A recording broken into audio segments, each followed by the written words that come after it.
So, Nifyx, what seems to be the problem? Hey, Kato. So, mission is done? Question mark. We did it. Yeah, I heard Cordelia killed the big fly, put a pickaxe right through his head. Yeah. How? I'm just going to ask you. How closely you been following these? These missions. How specifically are you following what we're up to?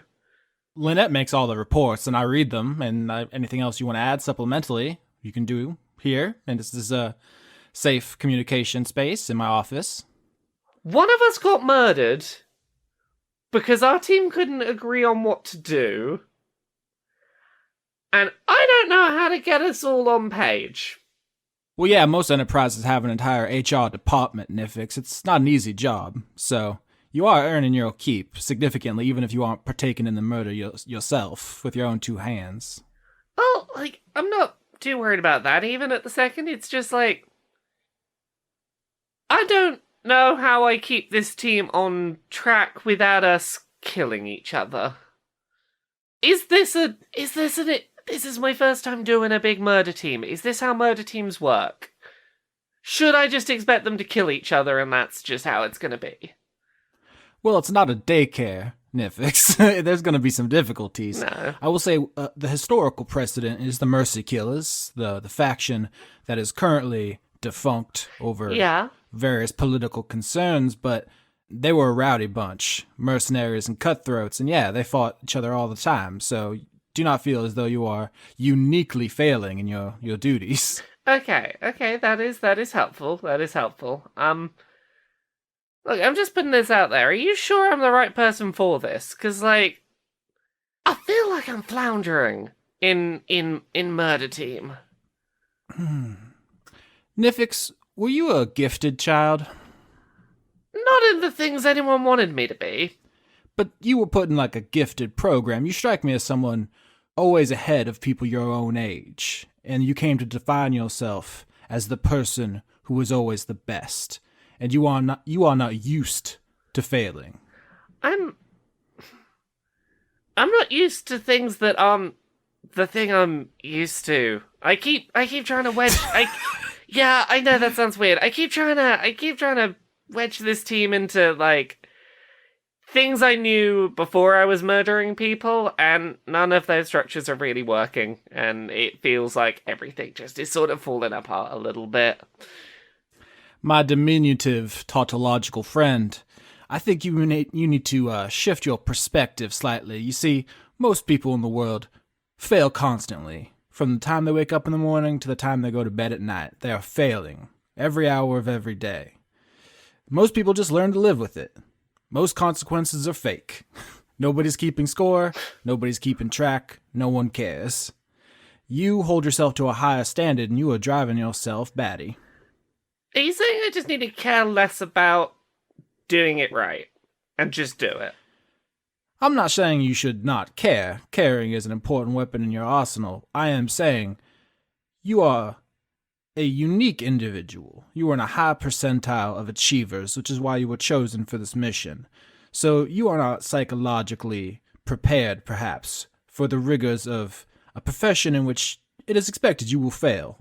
Assassins, historically, have been chosen from the disposable dregs of society. People with no other prospects, who, if they are caught or fail, can be sacrificed without much collateral damage. You don't send in princes to kill the king. You send in the poor and the unwanted.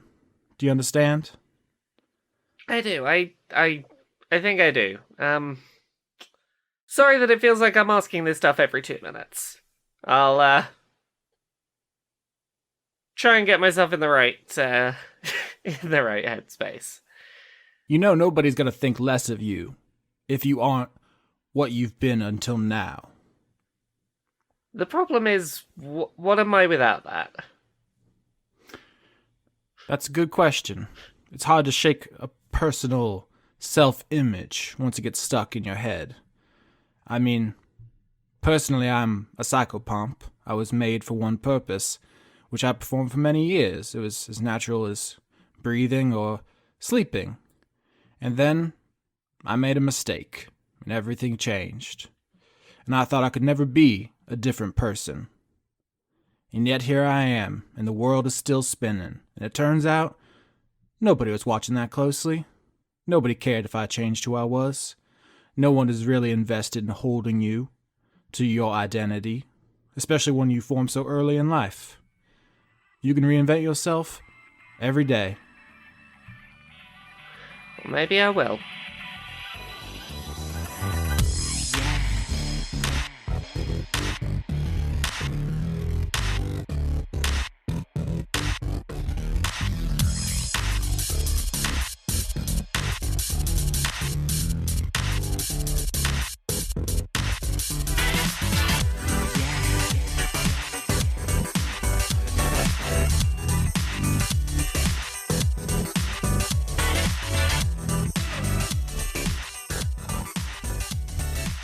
The meat clown. I just remembered it.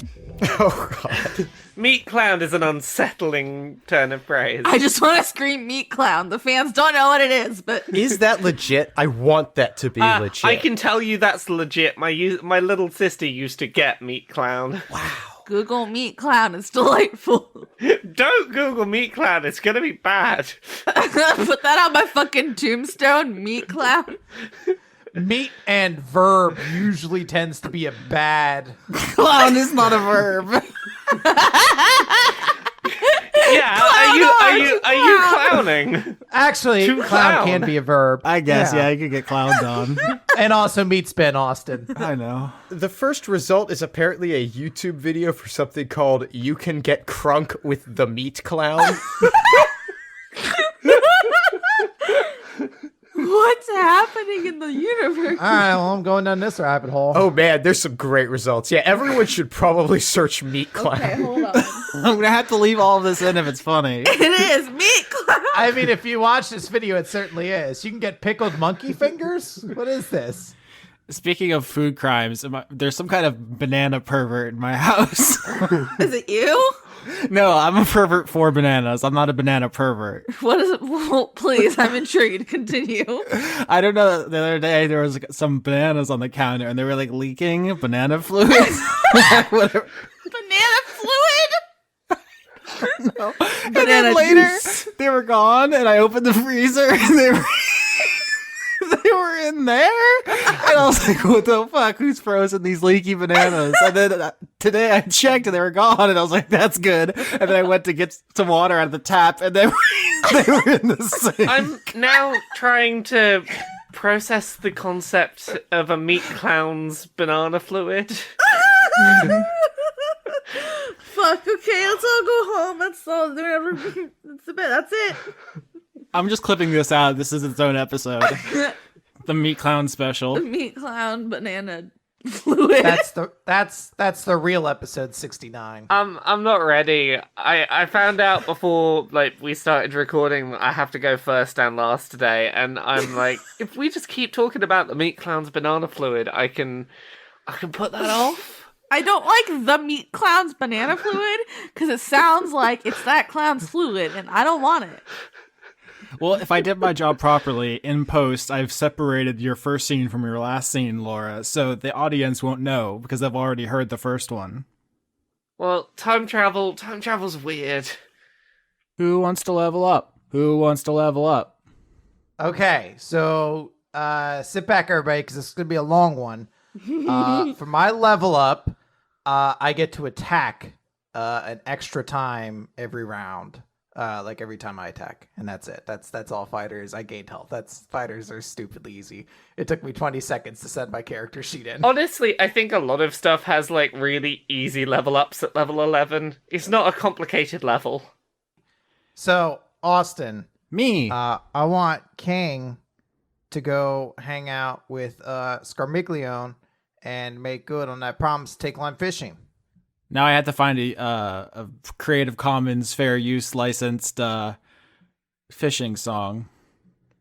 Going on down to the fishing hole, just make it as up as it go along. Fishing pole was the clear rhyme there. How about you let me do my own goddamn song, all right? And then you can No. sing when it's your turn. I'm sorry I wasn't gifted with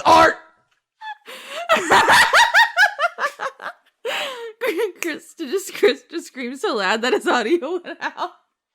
So you're fishing with Scarmiglione, who is a Balrog. I mean, Baylor. Shh, don't tell the lawyers. They'll never know. Are you okay, homie? We're 20 minutes in. None of this is usable. King, where are you fishing with Scarmiglione? Well, I think that's really a Scarmiglione decision because King would say, "Hey, hey, where's like a good spot that's easy to fish? It doesn't have a lot of monsters." Well, King, I think I prefer the fishing spots with the monsters. Okay, then. Because King doesn't know the fishing spots, so he's obviously going to defer to the expert. Mm-hmm. One of the layers of the abyss is called the Shadow Sea. That is where some Lovecraftian demon lords previously lived. I think that would be a fun place to go fishing. Okay. And I would like to note ahead of time that King has a gigantic barrel on his back. Okay. What about your fishing pole? It's, I assume, just a long stick with some like twine tied at the end of it, and there's just like a pepperoni pizza popper tied to the end. Yeah, you just instead of fishing lures, you just brought a bunch of fucking pizza rolls, Tostinos. Yeah. I mean, King doesn't really know what do fish like to eat, and he would be like, "Well, everybody likes Tostino's pizza rolls." Those Peepos pose. I'm fucking hell. I'm dizzy. Are you okay? Are you alright? I don't. I've just been thinking about the banana pervert all day, and now I'm thinking about Tostino's people pose. Stop. I'm gonna be ill.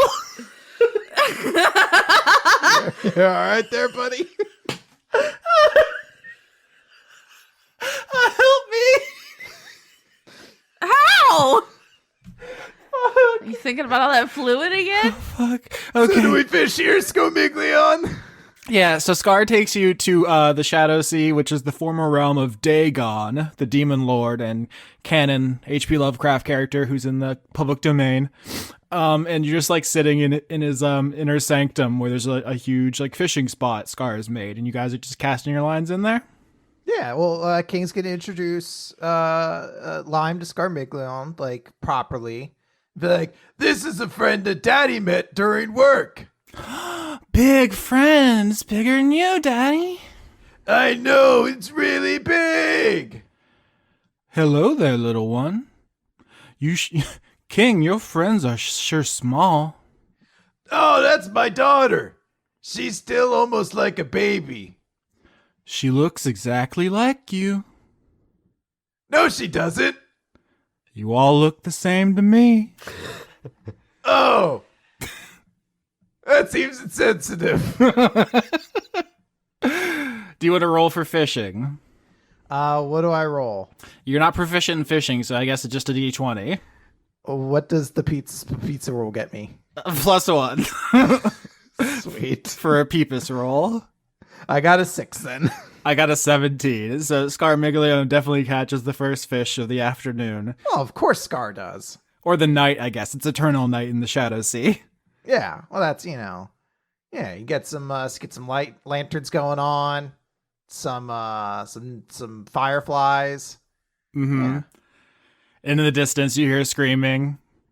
Yeah, we're just gonna ignore that. I mean, we don't have time for that. I came here with a conversation in mind. The Scar's like, well, that'll be the flesh scrapers. Don't pay them no mind. I won't. Hey, I have a question.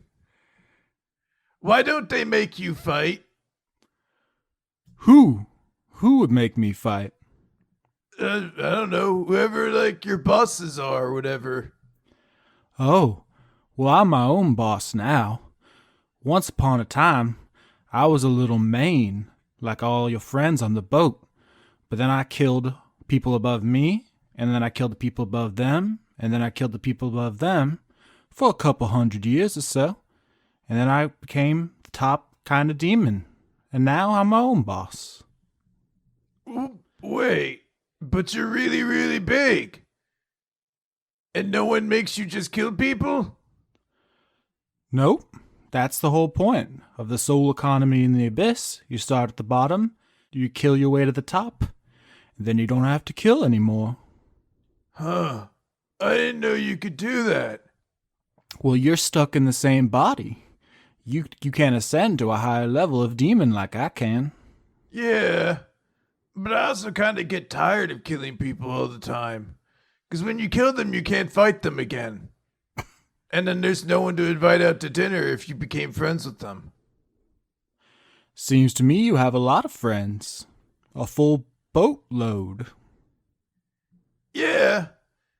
I hope I don't have to kill them one day. I don't see why you'd have to. You're not a demon. Yeah, but what if my boss makes me do it?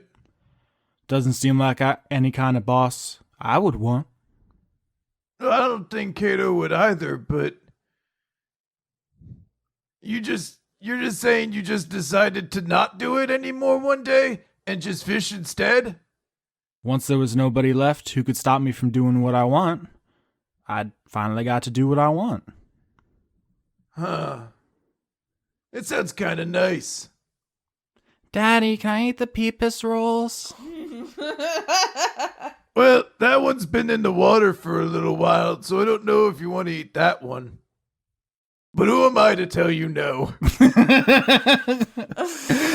Jesus Christ.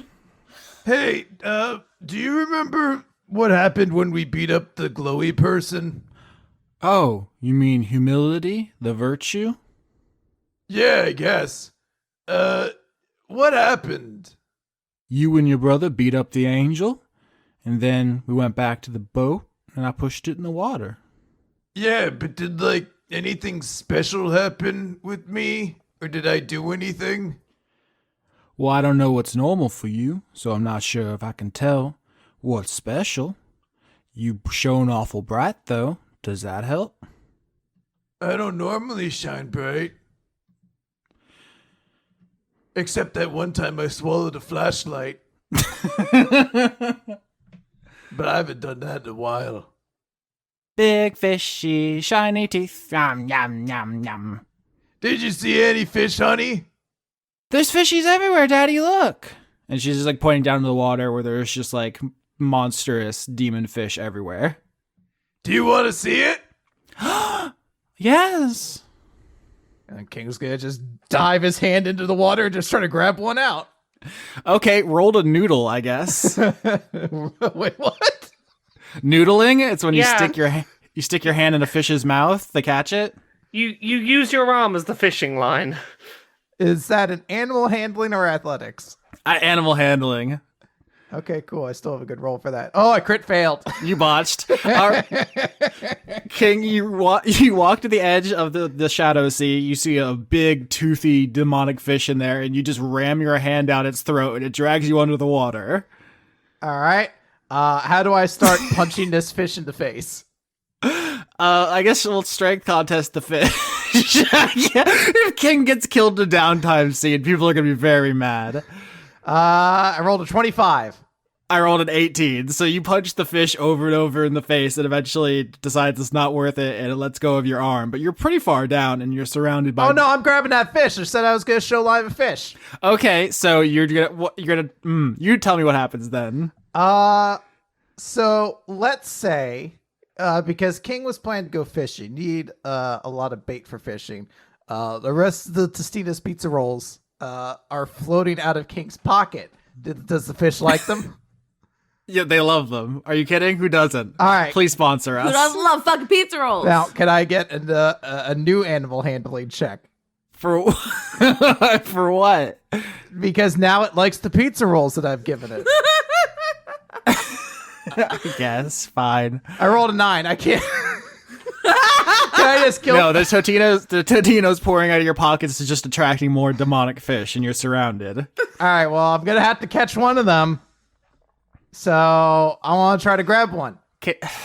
Chris, why do you test me so? I guess grapple check against dexterity. grapple that fish. 20. Yeah, so tell me what you do. So there's a bunch of fish, and King is going to find the one that he thinks looks the coolest, as in probably the one that has the most muscles, and he's going to wrap it up into a headlock Fish muscles. and then just kick off of the water to start swimming back upwards with this fish in a headlock so he could show Lime.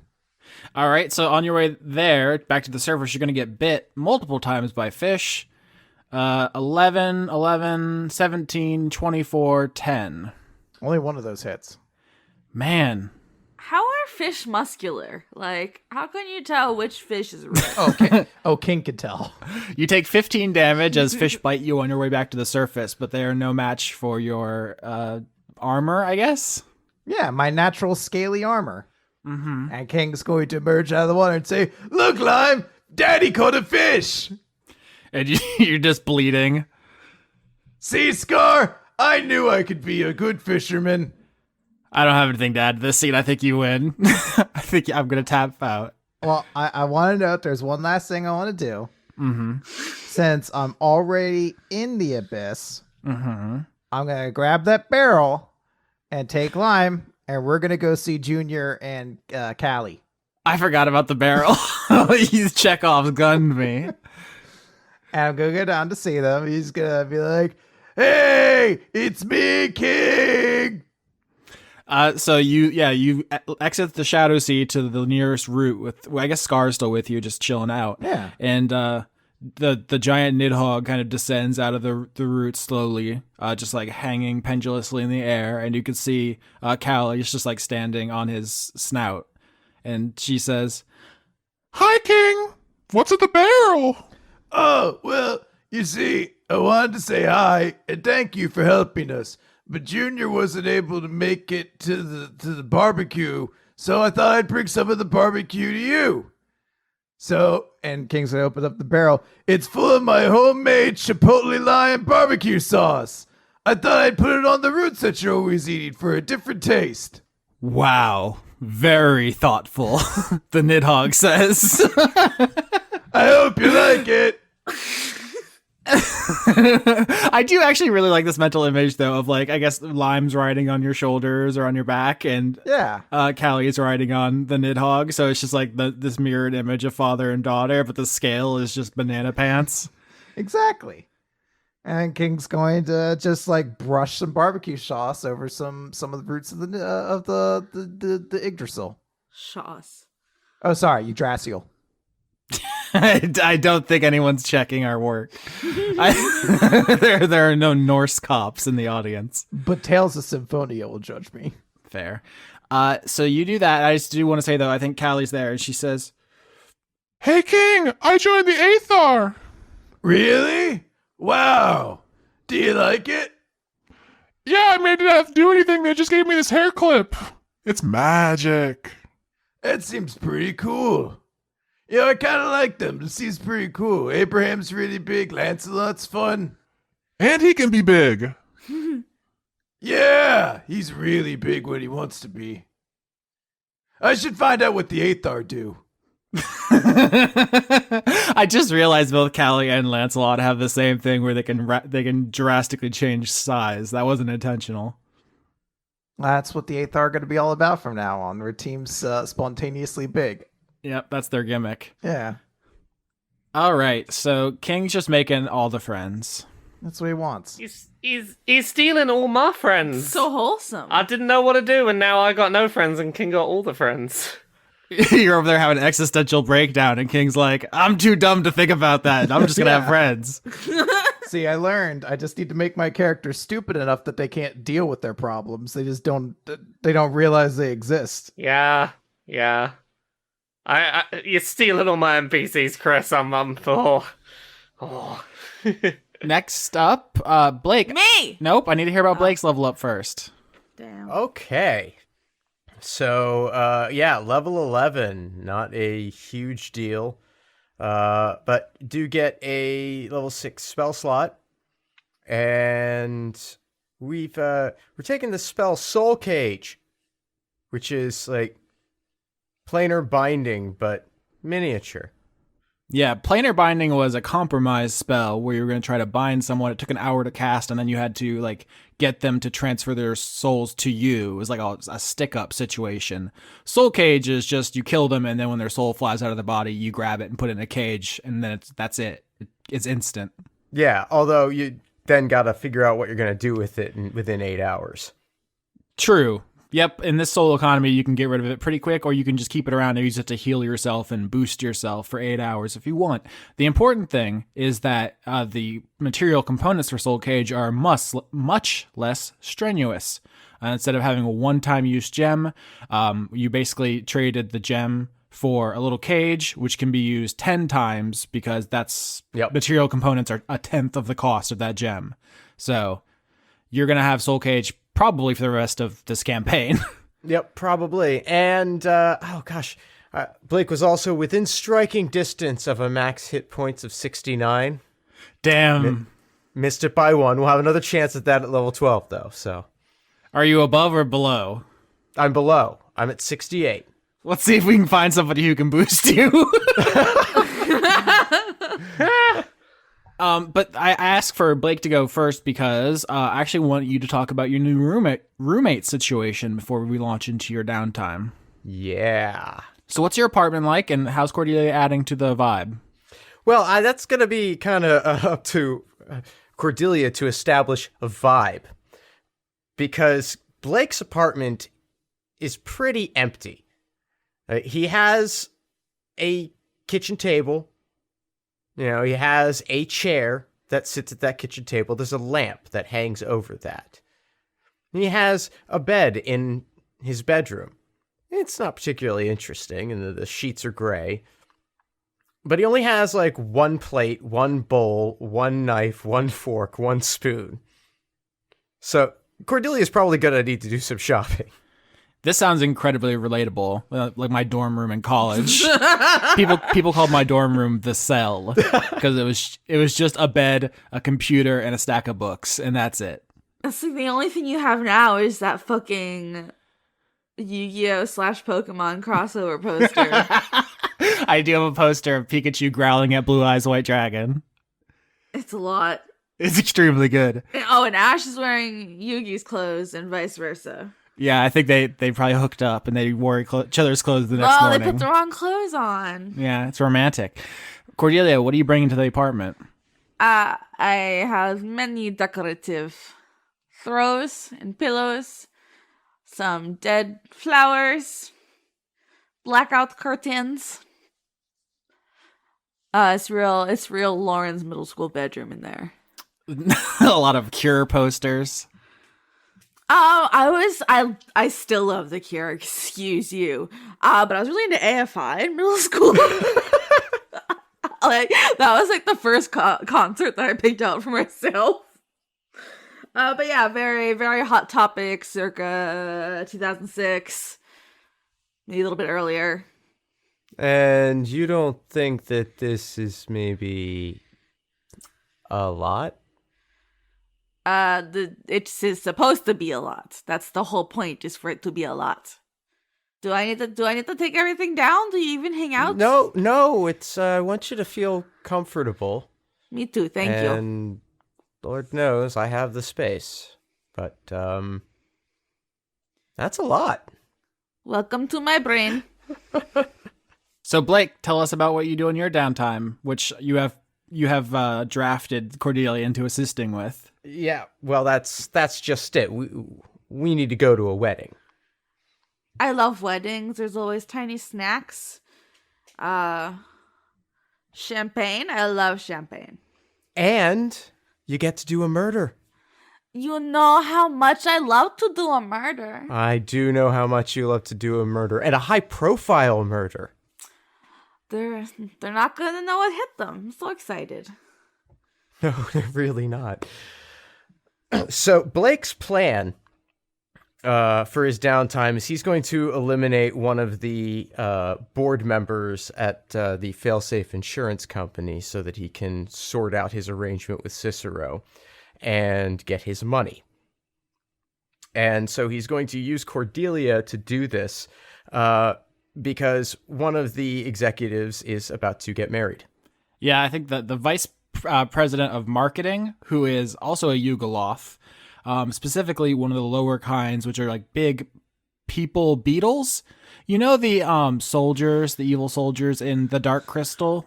Oh, yeah. I was thinking fucking Kafka. I don't know why. Well, no, not people who are turned into beetles, like humanoid beetle men. Yeah, those guys. They're big. Okay, I'll look for a picture. I don't know why I don't have one, because I assume this character isn't going to live long enough to be interesting. Oh, I can take his carapace. But yeah, so you're going to this vice president of marketing's wedding, where you're going to kill him with Cordelia's help, and so you're going to walk us, the audience, and everyone through that procedure, and really to show off Blake's assassin skills, because until now, you've been in very suboptimal situations, basically just running headlong into whatever situation is ahead of you. But you're a professional. When you get time to plan, to like set up, to execute, you're much smoother, and now we're finally going to get to see that. Yeah. So Blake's plan is he's going to infiltrate the wedding, disguised as waitstaff. Cordelia is going to get into the wedding through charm and grace. As one does. She's gonna crash the wedding. So you have time to plan this. So with advantage, why don't you make a deception check, Blake, and Cordelia, tell me what you do. Okay, I'm gonna walk up to whoever's at the door. Oh, hello. Yes, it's me. I'm on the list. You already know. Important member of the Heller family. We all know the name. Thank you. Goodbye. I'm gonna roll a deception to go get in. All right, deception for both. My arms are short. 19. 22. It looks like you botched. What is that one? What is that one? Well, what do you think? Do you think that was an accident? It was. I didn't even I see think- it. Well, she hadn't added her modifier to it at that point. So I'm on to you, Lauren. I didn't do anything. I brought notes. All right, Blake with a 19. You just slip in with the wait staff. They don't check. I do want to establish that this wedding is happening in Gehenna, the neutral evil plane we talked about before, which is just one giant volcano where you slide down infinitely as it shreds you to pieces. But you're not on the side of the volcano. You're in the crawling city, which is, as the name describes, the one city in this plane. It's an enormous metropolis, which actually does stand up on like long stilted legs, and you kind of slowly walk across the landscape. So you're there, you're safe. What kind of venue is this? What are you picturing? I'm picturing something gaudy. I don't know, like something oppressively gaudy, something like the ballroom of a Trump property or something, you know. Lots of unnecessary gold trim, high ceilings. I googled Gehenna crawling city. There's literally only one image. I don't think anyone's ever done an adventure here before. You're like, fuck this place. So 22, Cordelia, you just walk right in. They don't stop you. You're a member of the Heller family, which is an important prime material plane family. Hell yeah. So you're both in. Okay, now we're going to be making our way over towards the bathrooms. Okay, and we need to make sure we know where those are, and then we can mingle and whatever. And the plan is to keep an eye out for when the bride goes to the bathroom, because it always happens. Yeah. 4 or 5 times during a wedding reception. I've never been to a wedding, but I believe that. When the bride goes to the bathroom, we'll meet up at the bathroom. I'm going to cast illusions to make you look like the bride, and then you're going to go and kill the groom. Damn, that's ice cold. We wait for, we'll hang out at the reception. This gives us an opportunity to chat. And Blake's ditched the waiter outfit by this point and is dressed in just a suit. Like the most basic, boring. Right. Enough to blend in at a wedding. It's the one suit that someone like him would own. Oh, I hate weddings. Yes, is it martyrdom? I would like to They're kill. incredibly expensive. Yeah, I just want to kill him for spending this much money on the party, honestly. Like, nobody cares. Well, they care. I don't know why they They're care. nobody, so. Like, think of all the things you could do with that. Like, you could, I don't know, invest. You buy a large cake that tastes better than the wedding cake and then also still have thousands of dollars. Fondant is a crime. Anyways, what do you gonna make me look like? Well, I don't know. I haven't seen the bride. Uh-oh. Recon mission. I think there's probably some literature, right? They have the things, it's like, It's a program.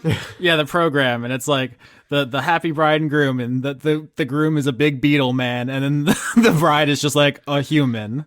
Oh, I was really hoping it was like a big beetle in a wedding dress. Yeah. I was hoping for something unusual. Can it please be a big beetle in a wedding dress? I mean, sure, it could be a big beetle. I don't know. Look, I don't determine who this guy falls in love with. That's I just not. want to see somebody draw a giant beetle in a wedding dress. I now declare you Beetle and Beetle. What the fuck is happening? I don't know. You two are being very weird. You may kiss the beetle. You think it's a beetle? You may clack your mandibles. Okay, turn me into a giant beetle. Yeah, so I'm going to I'm just going to enrobe her in a major image. Dope. And I don't need to do anything to cast that, so... All right, so I don't know, maybe you want to, like, do a little walk up and down. I mean, see if that's... Yeah? I mean, I am wife. I can get up close. It's fine. I am wife. I am wife. Oh, honey, it is me, your beetle wife. Anybody could make an intelligence check to see through this, obviously. That will absolutely happen. Yep, and she's gonna be like a focus of attention generally. So I'm really interested to see how this turns out. And Blake's, really giving a whole lot of thought to the illusion, but also giving a little bit of thought to being near an exit door. What about the actual beetle wife? She's locked in the bathroom. Oh, she's in the bathroom. She's gonna be in there for 20 minutes. Okay, 20 There's minutes. lots of underpinnings, Austin. You don't understand. Have you ever tried to get out of a wedding dress to use a bathroom? No. Oh God. Okay, I'm taking your word for it. You sometimes literally get sewn into them and no, you ain't getting that thing off till the day is done. I really want to turn. Okay, so I got something cool in my level up. Called a Mystic Arcanum. And my patron, aka my girlfriend, bestows upon me a magical spell. So once per long rest, I can cast Flesh to Stone. And I really want to turn this beetle into stone and then smash him. I mean, I love it. Thank you. Blake is near an exit. I'm gonna wiggle up to a beetle with my big beetle body. Big bad beetle body. Okay. Nobody remembers Big Bad Beetleborgs, I know. You say it all the time. That's the only reason I know it exists. I reference Flubber like once a week. All right, so I'm just gonna be like, "Hello, husband. It is me, Beetle Wife." Constitution saving throw. Well, now hold on. First, intelligence check to see through your major image. 13. I assume that's That's not... a no. No, that is not... Aha! It is you, my Beetle wife. Why do we have the same accent now? That's why we are such a good match for each other. Wow. What is this accent even? Borat. You roll the Constitution now? I do follow the Constitution now. 9. No, honey. Oh no. So what do you do? Okay, so I cast Flesh to Stone. So he fails. His flesh begins to harden. He already has a carapace. Well, now his gooey insides are also turning to stone. Yeah, so what do you do, like physically? Do I still have that Monday? Oh, I still have my pickaxe. Do you? I'm gonna. I don't think you brought a pickaxe to a wedding, did you? You don't know me. Okay. Did they do bag checks? Not that I know of. Go on. You didn't put bag checks at the door, Austin. This is your fault. Go on. He's so sad. I'm gonna hit the beetle with my axe. Well, I botched. To be clear, after Blake goes through all the effort of getting you a disguise, you're just going to walk up to him and start hitting him with a pickaxe in the middle of the reception? Yeah, why not? Blake is near the exit. I can do whatever I want. Okay, well, you botched. Blake, you see her pull out a pickaxe in the middle of the reception. I assume you just want to dip. Yeah. Okay, bye, Blake, out of your own downtime scene. She knows how to get home. Do you think she's going to get home? She knows how. Okay. Well, you botched, so you swing your pickaxe, and it hits off his carapace, does not pierce it. You are not a particularly strong physical fighter, Cordelia, but then you cast flesh to stone on it, so even though it didn't pierce, it left a mark which starts spreading over his carapace. He needs to fail 3 saves to turn to stone. I'm just gonna pretend I'm dancing with my beetle husband. Weekend at Bernie's. I'm familiar with the film Weekend at Bernie's. Are you familiar with the film Being Shot to Death by Security? Fuck. Okay, well, I'm gonna cast invisibility. Well, okay, hold on. So you swing the pickaxe, you hit him, he starts turning to stone, but there's every security officer in the venue sees you wielding a pickaxe and immediately starts shooting at you with magic missile. No, damn it. Okay. All right, you take 12 damage in the first volley as magic missiles begin flying across the venue. It's just a hail of bullets, magical bullets. Okay, so a spell I took for leveling up is called Ice Storm. A hail of rock-hard ice pounds to the ground in a 20-foot radius, 40-foot high cylinder centered on a point within range. So that's a dexterity saving throw for everybody. I'm gonna center it on the stone boy. Oh, right. So 8, he fails. Listen, go big or go home. No. You all fail. Let's see. That's a lot of damage. So y'all have 38 bludgeoning damage and 48 cold damage. All right, Blake, what are you doing? Blake is standing with the back door open, watching this and thinking to himself, I mean, how was she a serial killer? I have become unhinged since being death. Yeah, I mean, it starts hailing on the venue. All the windows get blown out. Huge chunks crash through the ceiling and start hitting people. I'm going to make another Constitution saving throw against flesh to stone. 19. Yes. All right, so that's 1 success, 1 failure. If he gets 3 successes, he does not turn to stone. If he gets 3 failures, he does turn to stone. The guards are going to attack you again with magic missile. 16 damage. Damn. Yep, you're getting shot from every angle. That's fine. I'm having a good time. If you say so. I'm gonna cast False Life on myself, actually. It gives me, I have to double check, 15 temporary hit points. You take 14 damage for the next round of magic missiles. Hey, 1 temporary hit point. And we're going to make another save against flesh to stone. That's a second failure, 11. So he's 1 failure away from being stone. Okay. All right, Blake's gonna cast confusion on the crowd. Oh, thank you. 16? No. All right, so you're confusing some of the guards. They're going to fire more magic missiles at Cordelia. 7 damage. Haha, suck my dick. I think the Beetle groom is going to take a knife from the big cake. He's pretty stony, right? Not yet. You're stony. 23, 15, 9. 23 definitely hits. 14 hits. 21 damage. Still in it. All right, and then the last roll, well, maybe if he fails for flesh to stone. 14. Nope. Suck it. You're stoned now, bitch.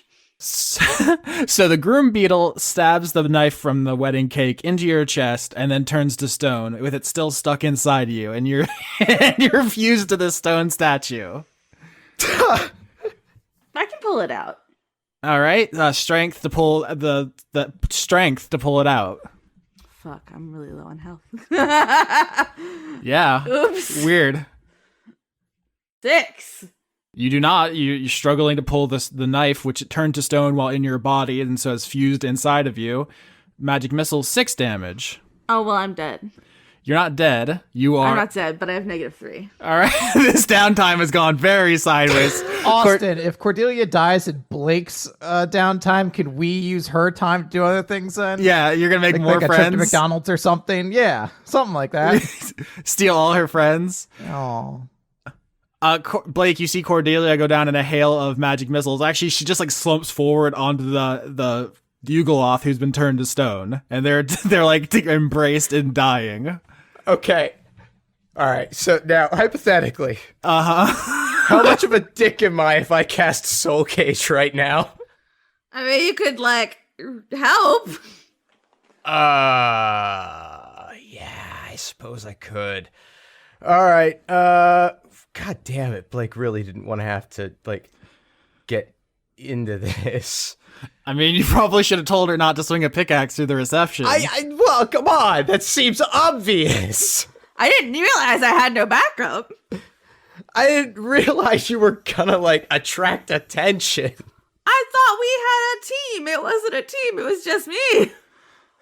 We've never had someone die in a downtime before. That's kind of fun, right? Oh, my God. Let's see. We established last episode deaths are final. Cordelia absolutely can die. It's not a joke. Yeah. I'm gonna cast Cloud Kill. And create a 20-foot radius sphere of poisonous yellow-green fog centered on the altar. Oh, dear. Or wherever the event is. To start, it pushes out from there. She's immune to poison. Yeah, I'm immune to poison. That's really clever. I was about to say, you're going to make her start making just a ton of death saving throws if you start attacking her, but... Yeah. Wow, that's what we call synergy here, huh? Yeah. All right, so you seeing Cordelia get stabbed through the chest by the groom. He turns to stone. She gets shot and slumps against him. They're at the altar still? Or where, I guess it would be the head table at the reception. Yeah. They're at the head of the reception, and you see this. All the guards are like circling in. They're going to finish her off, and so you just summon a poisonous cloud inside the venue. Yeah, well, at the table. Yeah, like radiating out from them. Yeah. And it goes out 20 feet. And then over time, it continues to move further away at the start of each turn. Yeah, this is going to go from killing the groom to killing everyone who attended the wedding. Oh, well. Shit happens. Cordelia, make your first death saving throw. Just a D20, right? Just a D20, 3 successes and you are okay, 3 failures and you die. Oh, no. 4. That's your first failure. Cordelia is bleeding out, impaled by the statue she created, but the cloud kill is keeping the security from finishing her off. Anyone who tries to enter it just drops dead. Roll a medicine check. I mean, hell, I'm in pretty good shape. Blake starts running into the cloud to get there, but, it might take a turn. Well, yeah, roll cloud kill damage, which is extensive. It is a lot. If we lose half the party in a downtime because you didn't have any fucking chill, Cordelia. I thought I had backup. I didn't think I was by myself. This whole party's falling apart. It's a 12, so that's a fail. I just didn't know it was only me. And so I have to take 5d8 poison damage. So Austin, is this when they exit the danger room and they realize, oh, before we do the real mission, I'm glad we did that practice run first. Oh, it's only 21 damage I'm taking. It's fine. It's not fine. Wizards are very squishy. This is fine. This is why you bring the healer on murders. So you take 21 damage as you run into the cloud kill. What do? This is like chaotic scene. Everyone's like coughing their literal guts out, and there's like screaming, and we have like a shaky cam as you run in, and you see the bride and groom like stuck together literally. God damn, that is not good. All right. If I survive this, I am never doing anything for Blake again. Like, and I'm pretty squishy, so it's not like I can It's a suicide pact. Oh. It's me and you, Conrad. I mean, I guess I could make a strength check to try and pull them apart. All right. He's got to be stronger than But a snake. it's not good. It's up to you. I don't want to lose half the party, but I also am very committed to role play. 9, that's not going to do it. God damn it, Conrad. Do you have something that could break stone? Don't you have, like, a weapony thing? So, first of all, roll another death saving throw, Cordelia.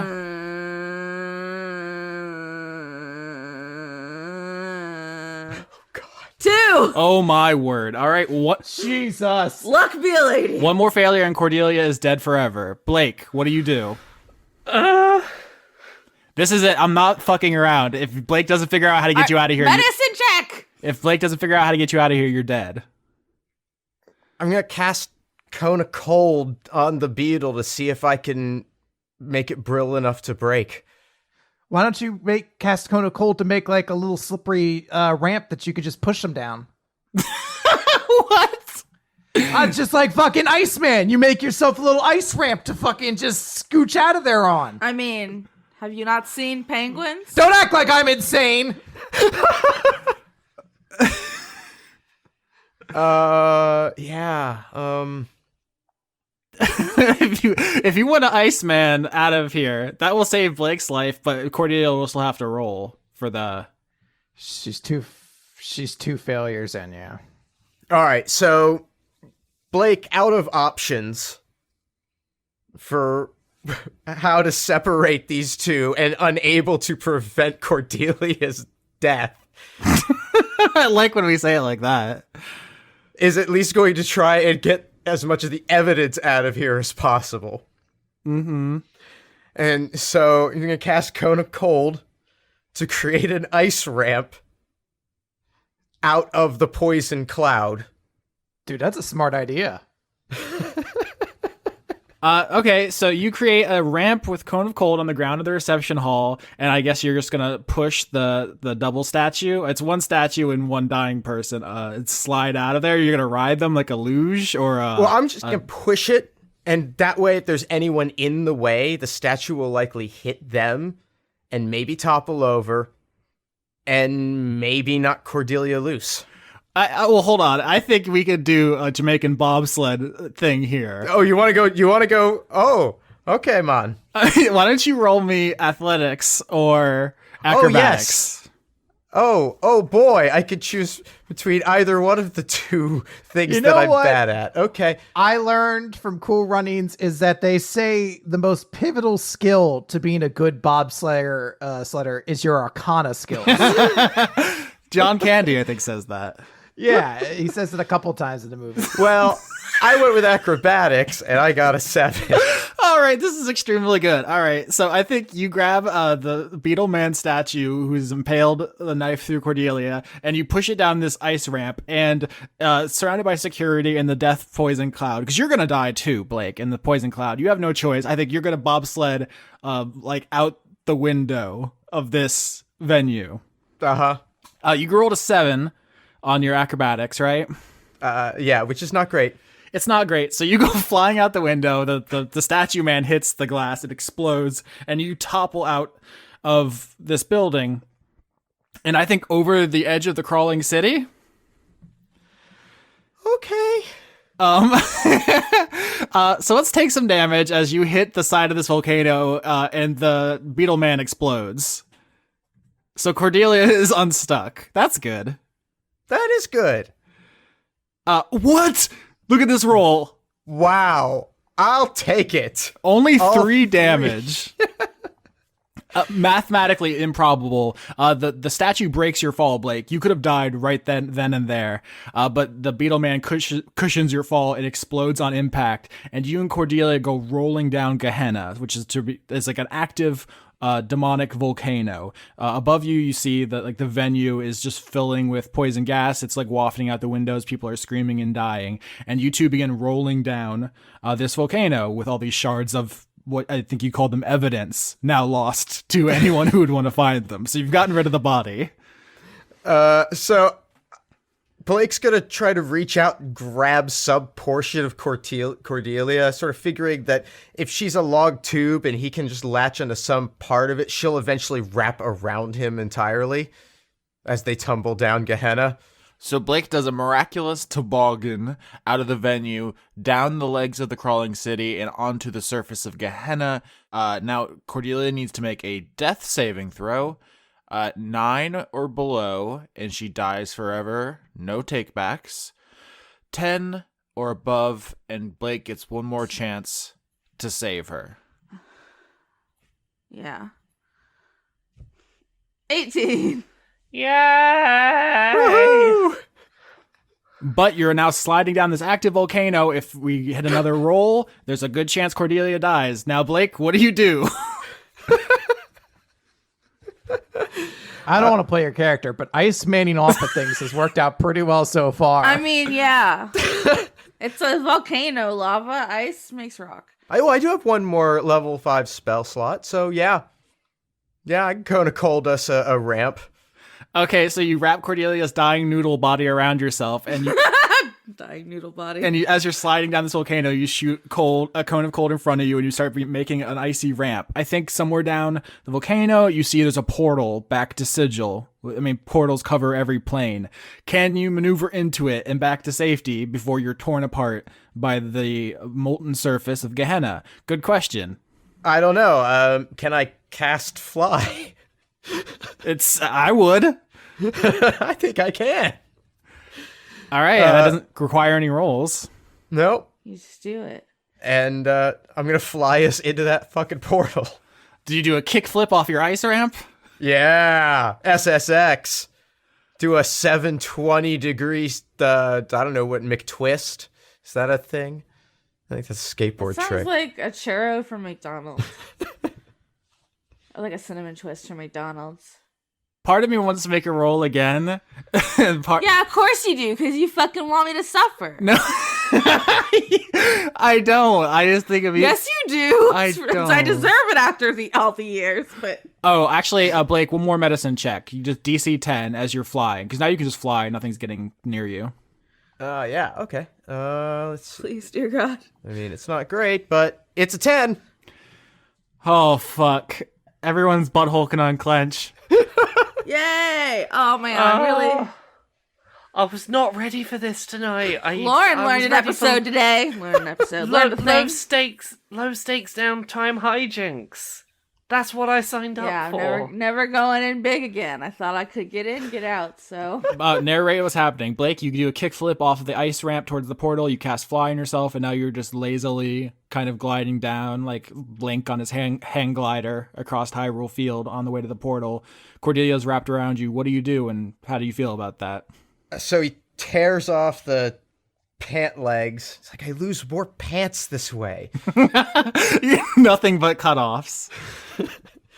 And tries to bandage up her gaping chest wound. Thanks. And then slap her about the face. Like, come on, wake up. Wake up. Wake up, wake up. Ah! Wake up. No slap. How exactly did you make it as a serial killer? I thought I'd have backup. I thought, oh, Blake, he come help. I don't get murdered all alone. So I get to do my big dramatic showcase. And you'd be 1-2 punching in and Cordelia, out. she's a professional. She'll kill the Beetle guy and get out. It was going to be so cool. I just needed a little bit of help. And I did not realize that was not happening. I mean, don't get me wrong, probably viewed from some exterior perspective, it probably did look pretty cool. Also, consider this. You are the most boring man on the planet. plane? What's a planet? Nobody knows. But a big flashy murder, why would that point to you? I mean, his conduit also already prevents any witnesses from being able to identify him. Yeah, it's fine. The disguise was for you.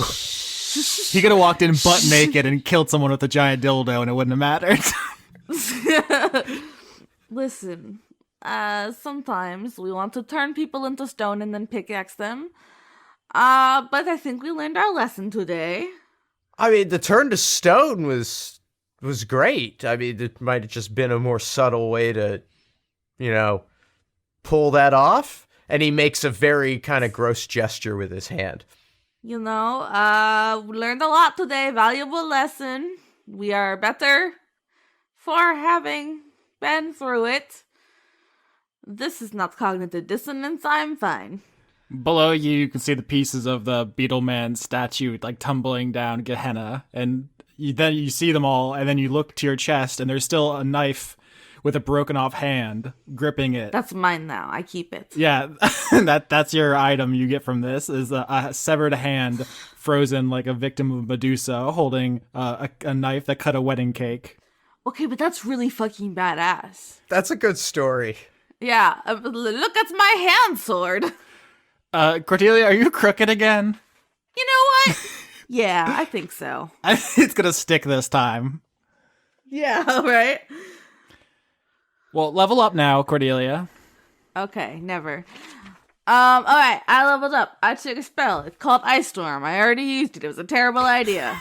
I mean, actually, it kept you safe for longer because I reduced the magic missile damage that was incoming. That's true. What he said. I also get the Flesh to Stone. We already talked about that. I have. You really showed that off. We've never had a downtime where you demonstrated your new abilities so clearly to the audience. I did it for you, and it backfired. It didn't backfire. You just didn't need to bring out the pickaxe. You could have just said, "Oh, hey, Beetle husband, my husband," and then turned to stone on him, flesh to stone, and then walked away. I am not the wise woman. Okay, we don't need to relitigate that. What else did you get? Mystic Arcanum. You said that. What's that? That's a thing I get from my patron. It's what I use a spell once per long rest without using a spell slot. I stole. I took flesh to stone. Yay. Alright, so last episode we established that Lloyd ate my flesh off my old body. As Austin so kindly reminded me, cats cannot eat bones. So one of the things I want to use for crafting is my bones. I also have fly juice, and I have a mundane spear. And you have you have a stone hand gripping a knife. That one also. I'm gonna type hand knife in my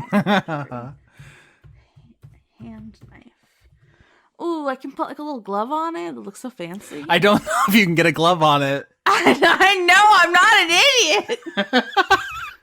I have audio footage which is in conflict with that statement. Oh my god, homie, I'm gonna fucking kill you. Phoenix Wright, I got you cornered. So I'm gonna come into your house at night and kill you. That's right.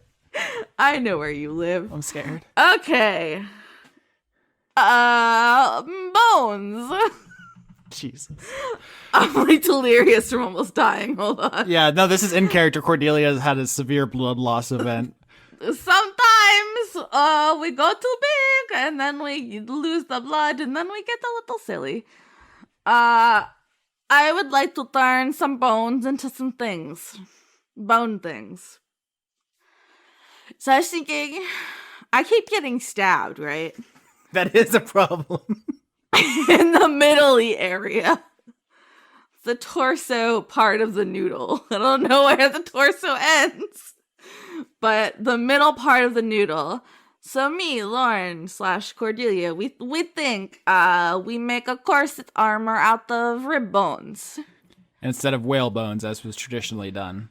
Yeah, so I'm using my own bones as like armor. All right, you get +1 to AC. Fuck yeah. That's the one fashion thing I know. Is corsets are made out of whale bones. I'm out of fashion knowledge now. All Austin knows is basketball shorts. In front of everyone, huh? Just calling me out. I sure am, buddy. Snake bone corset. I like to be comfortable. All right, I have two things. Yes. I don't know who I'm talking to. I'm on like a Skype call with Anastasia and Lynette.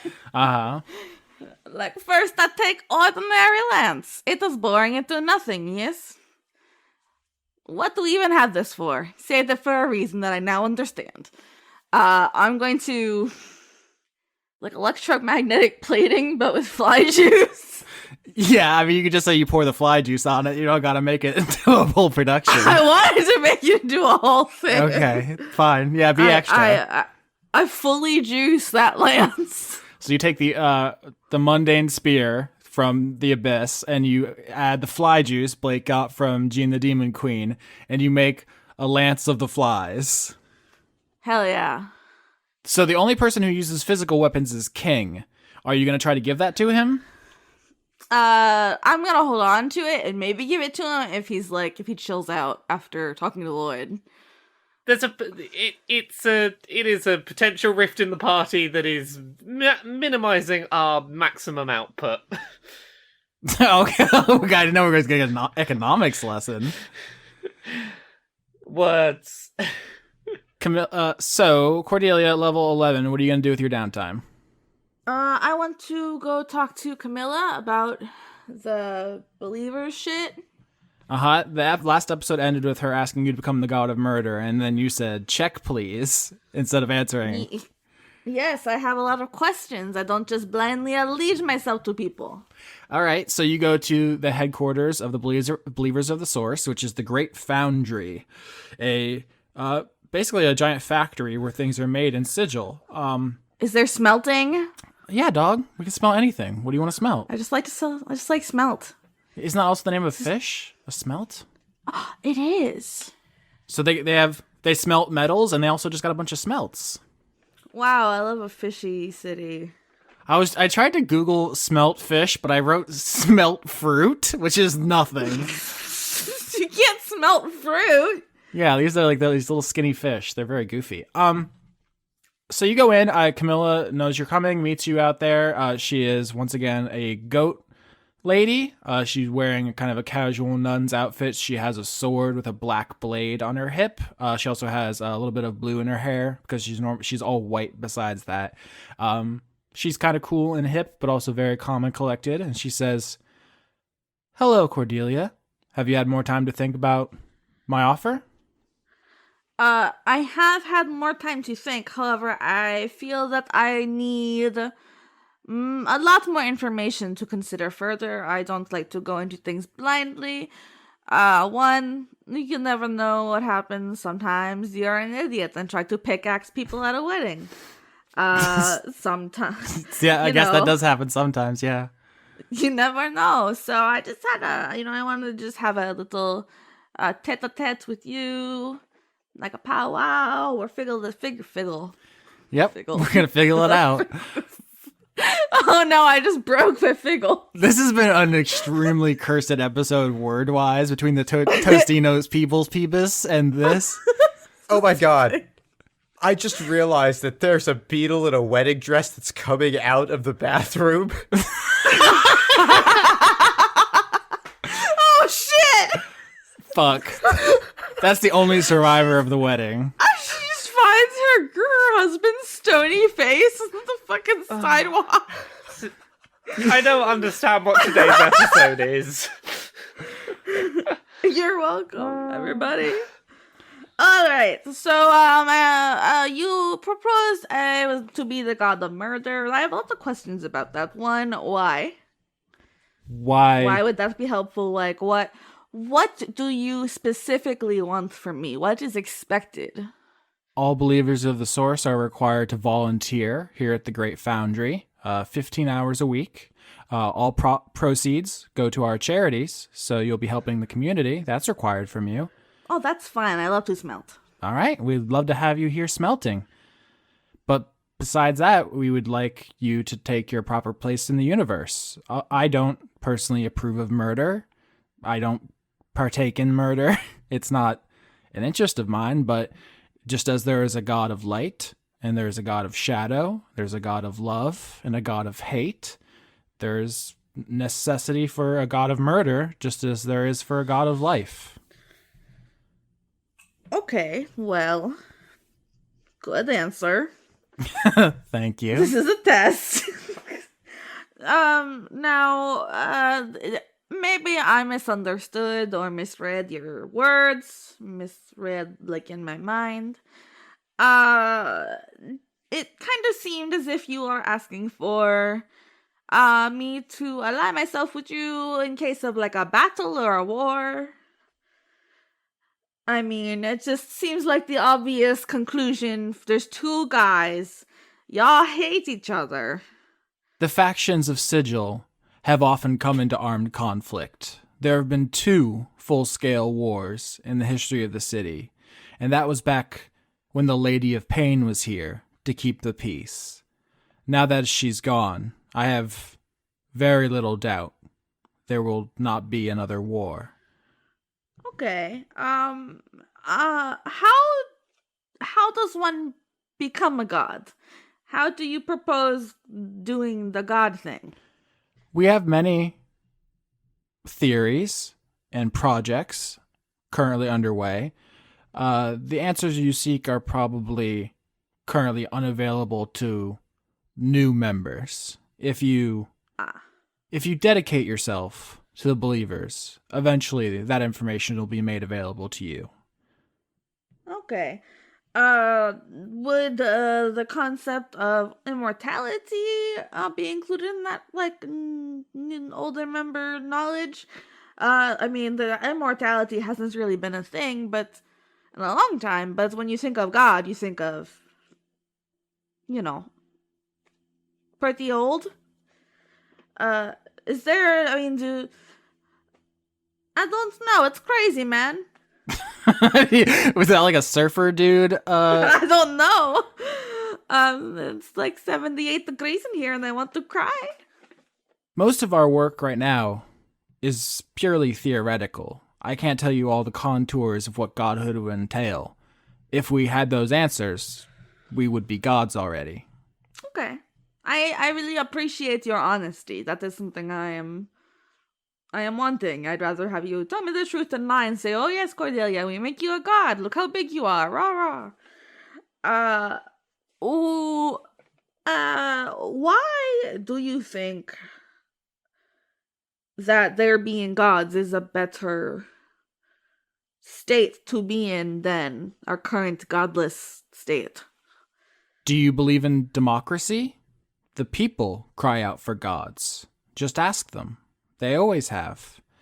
The gods created them, cared for them, answered their prayers. What could be more reassuring than having something so powerful looking out for your interests? But what about those who do not want gods? They do not have to worship gods if they do not want to. So what's the deal with the Aethar? What they're just really upset about? They're just really got, ants in their pants. I don't know. You basically summed it up. They have ants in their pants. Oh, so they just mad. They just jealous. They mad though. I just well, I like smelting. I don't really know if I care about giving back to the community, but I will smelt for my own peace. But I mean, I'm not really, honestly, I'm not super like, oh, I need to be a god. But it does sound pretty cool. And I'm very interested, even if I don't try to become a god, I'm really interested in the kind of research you're doing. So, I mean, sign me up. So Camilla takes you back to her office where she has like new initiate paperwork and stuff to fill out. And at the end of that, she gives you a ring. I was yawning. I like rings. What does it look like, person narrating? On it, it has the symbol of the Believers of the Source, which is a sword, a downward-facing sword, and the hilt is radiating lines like a sun. For a second, I thought you said radiating limes. And I was like, oh no! What? I thought you said radiating limes. Oh, limes. I was like, how's she here too? Do you put it on? Yeah. Warlock's whole thing is they get a very limited number of spell slots, but they recharge. What would be very helpful for you, Cordelia, is to have one more spell slot. Hell yeah! Which you do. That's the bonus you get for joining the Believers of the Source. Hooray! Maybe Lancelot won't kill me in my sleep. No promises. He hates it so much. He really does. Finally, Nifyx, you have to level up before we can let Laura go to sleep. I'm here. I'm ready to level up. I got all this stuff ready. It's level 11. It's that level where not much happens. I get a little bit of extra HP, and I get my first level 6 spell slot, and I get a new spell, and that spell's gonna be Mass Suggestion. Which does pretty much what it says. You can suggest something to a mass of people, and they have to do it if they fail. It does sound like something which won't get you killed at a wedding. As far as I understand it, like, it's not like one of those spells where you force someone to do something and then they know they've been magicked afterwards. You just kind of have to explain it, like, in a way that they would go, yeah, that sounds reasonable. And then you can just put that thought in their heads and they'll all go do it. You crit on a persuasion check. Yeah, but, like, I can crit on a persuasion check to, like, 15 people at once. I just gotta, I gotta have a good persuasion argument to do it with. All right, Nifyx, what do you do on your downtime? I'm gonna continue trying to find out what happened with me being dead and whatnot.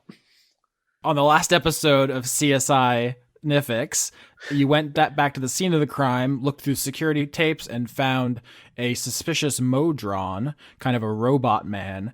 And in the meantime, Lynette was looking up who that was, because the kind of Modron is really rare. It's a Secundus, a humanoid whose body is like a long cylinder and whose arms reach all the way down to the ground. And Also, just someone that tall in Biotopia is pretty rare. We're not built for tall people. yeah, so Lynette comes back to you and says, "Hello, Nifyx. What's my voice?" It was a nerdy voice. It's just like, "Hey, Nifyx. I found the guy." She pulls out like a bunch of papers and stuff and says, he is a wanted criminal. His name is Simon. He's Secundus, as you see. Paperwork. It seems like last known address or like where he's suspected to be is in a neighborhood in Mechanus, the plane of lawful neutrals. Lawfully neutral. Okay. Chris just said in the chat that Austin's nerdy voice is just his own voice, which is true. Yeah, Austin, it doesn't work if you dunk on yourself. I disarmed your dunk. No, I'm powerless without that. It's been annoying me for ages trying to work out why Secundus was ringing bells in my head. I worked out what it's been reminding me of. Secundo is the name of the AI in Beyond Good and Evil. I wonder if there's any deliberate thing there. The Mojang are pretty popular. Indeed, this is a electronic person, so perhaps. They're a lawful neutral wanted criminal. Do we know what they are wanted for? Lynette says, yes, they're a member, or they're a former member, I guess they're disbanded now, of the Mercy Killers, which is a faction that kind of does what the Furies, they kind of did what the Furies do, which is go around and kill people, but instead of just 4 people doing only the highest priority missions against high value targets, there were like thousands of them, and they just kind of killed whoever they wanted. Okay, and presumably I ended up on their list at some point? I don't have that information in the file. I just found a Secundus who matched the profile and is, consistent with the information you gave me, so. Okay. Do we know what they're up to now? Like, what they've been doing since they killed me? Anything on that? Nope, you asked me to find a Secundus that matched the description of the one in the security tape. I found you where he is. You can go to Mechanus, the lawful neutral plane where Mojang are from, and continue your investigation. Well, in that case, that's where I'm heading. Nifyx, you catch a portal. So actually, this is like the first time in maybe like the whole campaign going back to like the second episode where you're not gonna have Lancelot with you because he's mad at you. Yeah, this is the first time I'm doing anything by myself, and I'm suddenly like, oh no, I can't push any of my choices onto other people and be like, you deal with this bit of this for me. I know, it's really juicy. Yeah. So you go to where Lynette said that this Simon character is supposed to hang out. It's a large clock tower. You're familiar with like the Super Mario 64 level that takes place entirely in a clock? Yeah. It's basically that. Okay, so this is set in basically Robot Town. Am I gonna stick out like a sore thumb here? So the Modron, which are the native species of Mechanus. Mechanus is the lawful neutral plane. It's an entire, like, what do you say, robot town? It's all robots all the time. The ground is metal. All the plants are metal. It's just entirely clockwork. Yeah. So you stick out, but also everyone here is programmed to mind their own business. Okay, I was debating whether polymorph and making myself look like a Modron was going to be a necessary step to not being as obvious as this Modron was in that footage. You absolutely can. I'll just say that the Modron are programmed to only be able to think about a certain number of things at any given time. They're like really simple-minded and like goofy. There's a famous Planescape story, The March of the Modron, where they basically get tricked into wiping out like a ton of people because they can't understand they need to not march through the middle of people's towns. That's like their thing, is they're like really simple-minded and silly. So you could just walk through like juggling live turkeys and they would be like, well, I gotta go do my stuff I'm programmed to do, and just, you know. Okay, so presumably if this Modron is not expecting me to come for them, they're probably not going to be looking out for me and, that sort of thing. The more complex the Modron, the higher level, which is signified by the number of like polygons they have. So like a sphere is very simple, Yeah. lowest level, and then you have like the 3-sided, 4-sided, 5-sided. They get more complex and thoughtful. Secundus are the second highest. They're the ones that are almost humanoid, basically. So if anyone was gonna notice you, be the Secundus. Well, in that case, just to be sure, I'm gonna polymorph for this. I want to be the least gnomish Modron I can be. The least gnomish. I don't know how to. I don't know what that means necessarily. Big and not small. Big and not small. Okay, a pretty big Modron is like the pentadrome, I think they're called. They're like the ones that represent 5 sides. They're like big flowers, like open rafflesia flowers with like big petals. Yeah. They have like 5 of them, and then they have like little stick legs. I can go with that. All right, so you totter into this big clock tower. Like the floor is a giant moving gear. Like the walkways are like rotating around. You look up and you see cogs and stuff that form platforms. They're all moving. It's like the whole building is alive almost, but mechanically.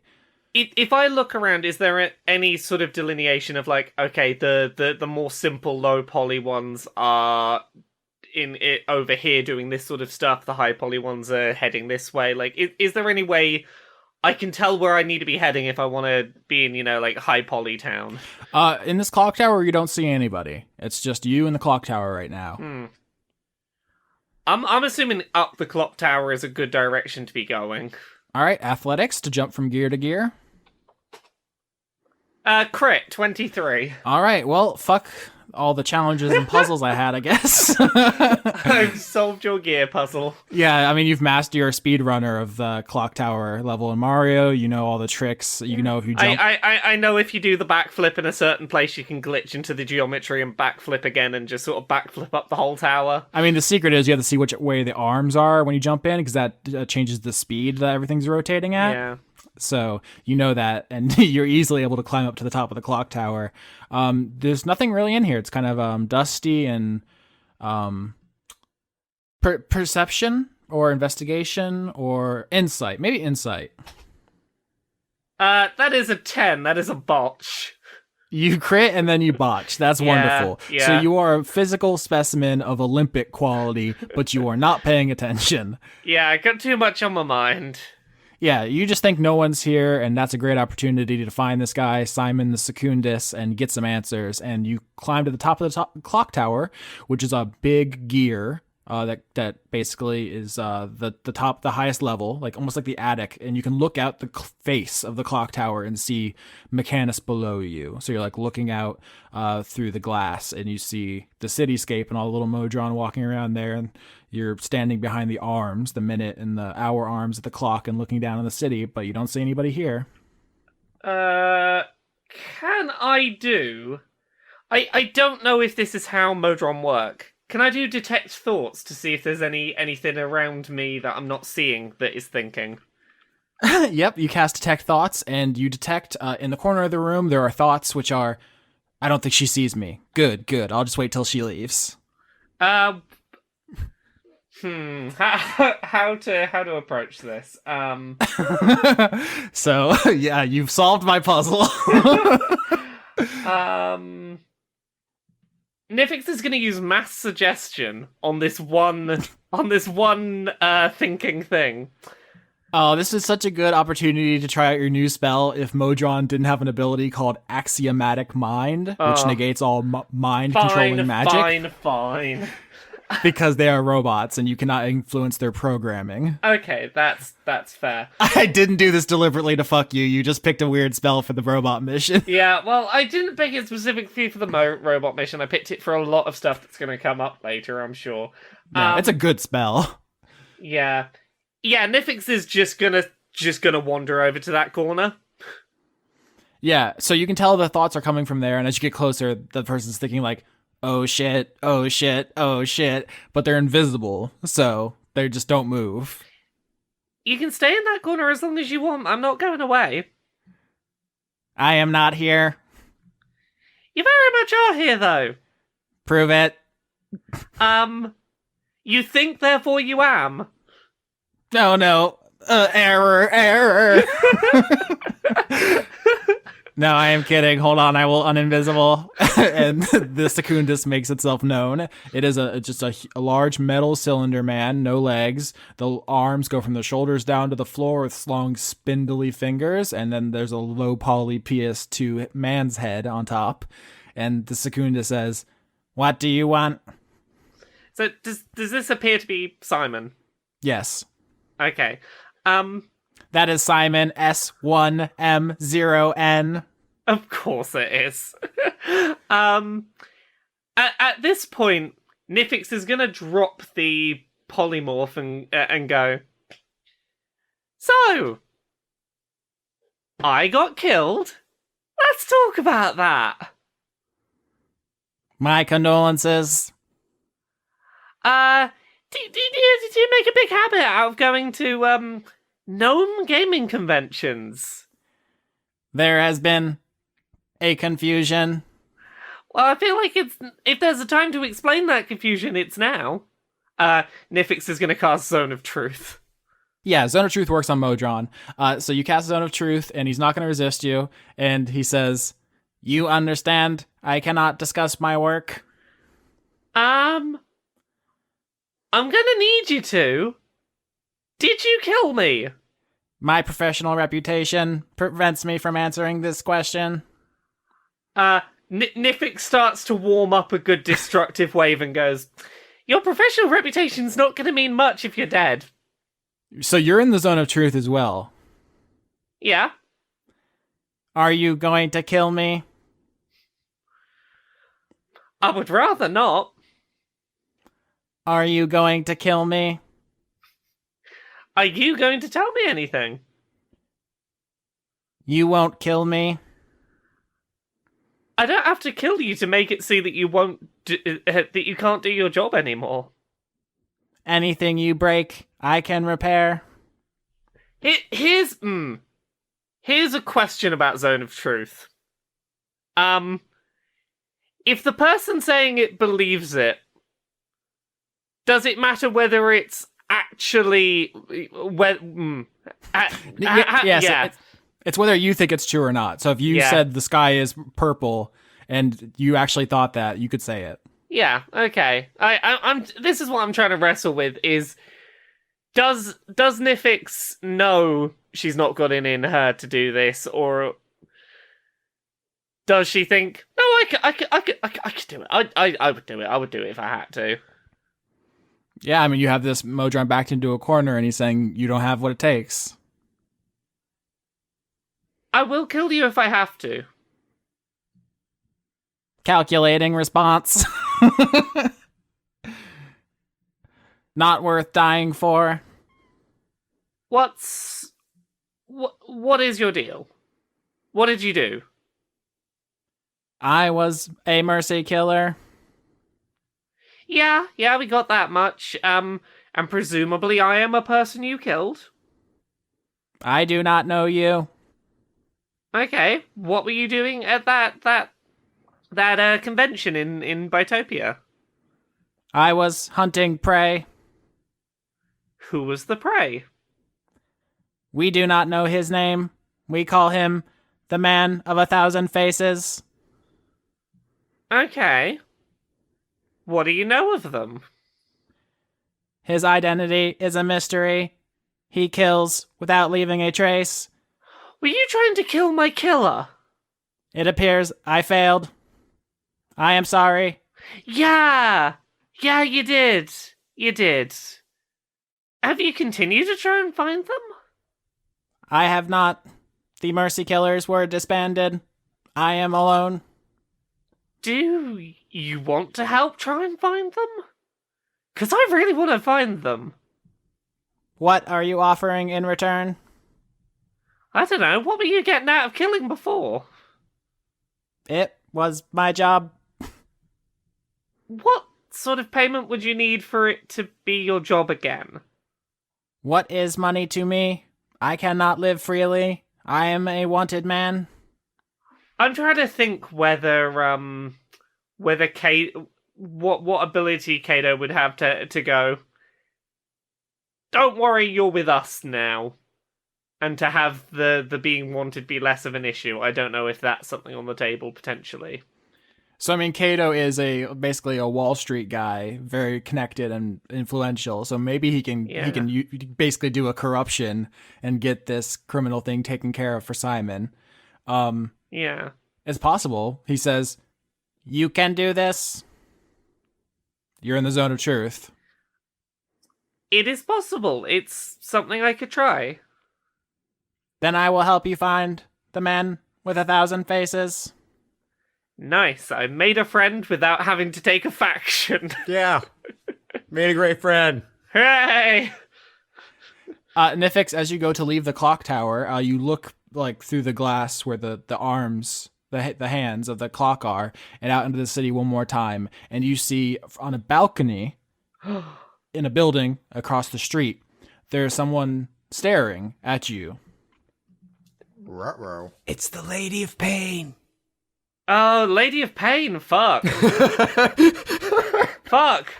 Yeah, that's what that is. So yeah, that's the Lady of Pain, the big face surrounded by swords. Wait, is the Lady of Pain... Either this is the person with 1,000 faces pretending to be the Lady of Pain, or I've caught the Lady of Pain's attention, which would be a very, very, very bad thing to have done. Yes. This female figure with a headdress made of swords turns and goes into the building and disappears. I'm gonna say this. If that was the actual Lady of Pain, I think I would be a lot more dead than I am right now. All right, Nifyx, you take your new friend back to Purgatory. You say, Simon, this is everyone. Everyone, this is Simon.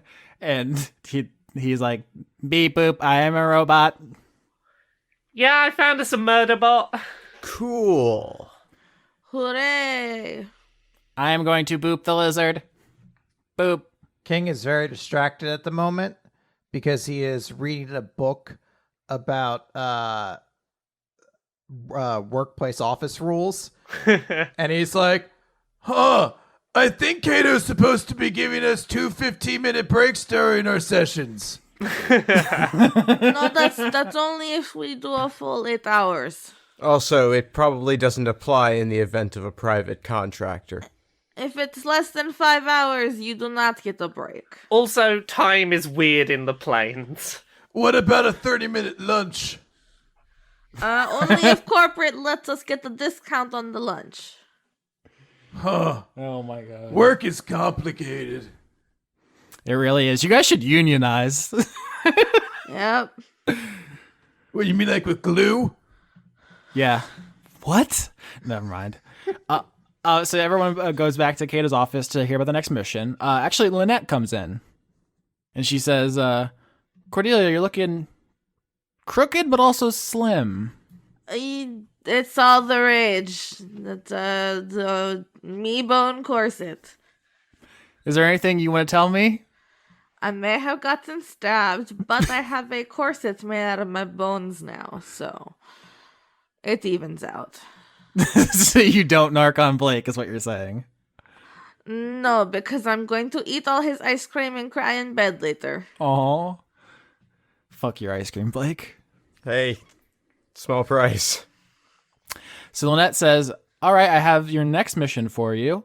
Do you remember how you asked me if I could find a slod you could cut pieces off of, and the pieces would grow into whole new slods? And then if they impregnated you with their babies, they would grow way faster than they should? No. Yeah. I do. I had purposefully wiped that from my memory. Well, I've been working with some other people in the business of finding bad guys, namely the Harmonium, which is the faction who are basically the cops. They're the cop faction. Cops! Yeah, and we've been coordinating, trying to find this slod. And there have been a lot of slod sightings. Slods are very chaotic. They're always getting into shenanigans, but we couldn't really find a connection between them. The ones which had their limbs grow back into other slods were of various different colors. There were red ones, blue ones, green ones. No connection there. Obviously, they never said anything. They would just babble incoherently in slod language, even though they can speak other languages. They just refuse to. But then something happened. Yes. I agree. Slods are dicks. What happened? Well, there was a heist. A heist? A slotty heist. Did they... Okay, when you say slotty heist, are the slotties heisting or are the slotties being heisted? The first one. I don't know what you would do with the slot after you stole it. I don't know, but you can heist anything. If you try really hard and believe in yourself. It's hard to imagine them being that organized. It's extremely strange. You can't imagine two slotty planning a picnic, let alone a heist. Which is why we realized these aren't a bunch of different colored slotty acting weirdly all at the same time on every plane of existence for no reason. This is one slod. No. Like an Uber slot. Not just one guy. That's our current theory. We don't have a name. We don't know what the original description is. We're currently calling him Babble because all they do is babble when you try to talk to them. But it seems like there was one original slod, and as it gets cut up, each piece grows into another full slod with the same personality and memories, which is how they're able to coordinate. It's like gremlins. Well, it's a good thing I know someone who knows how to turn things to stone.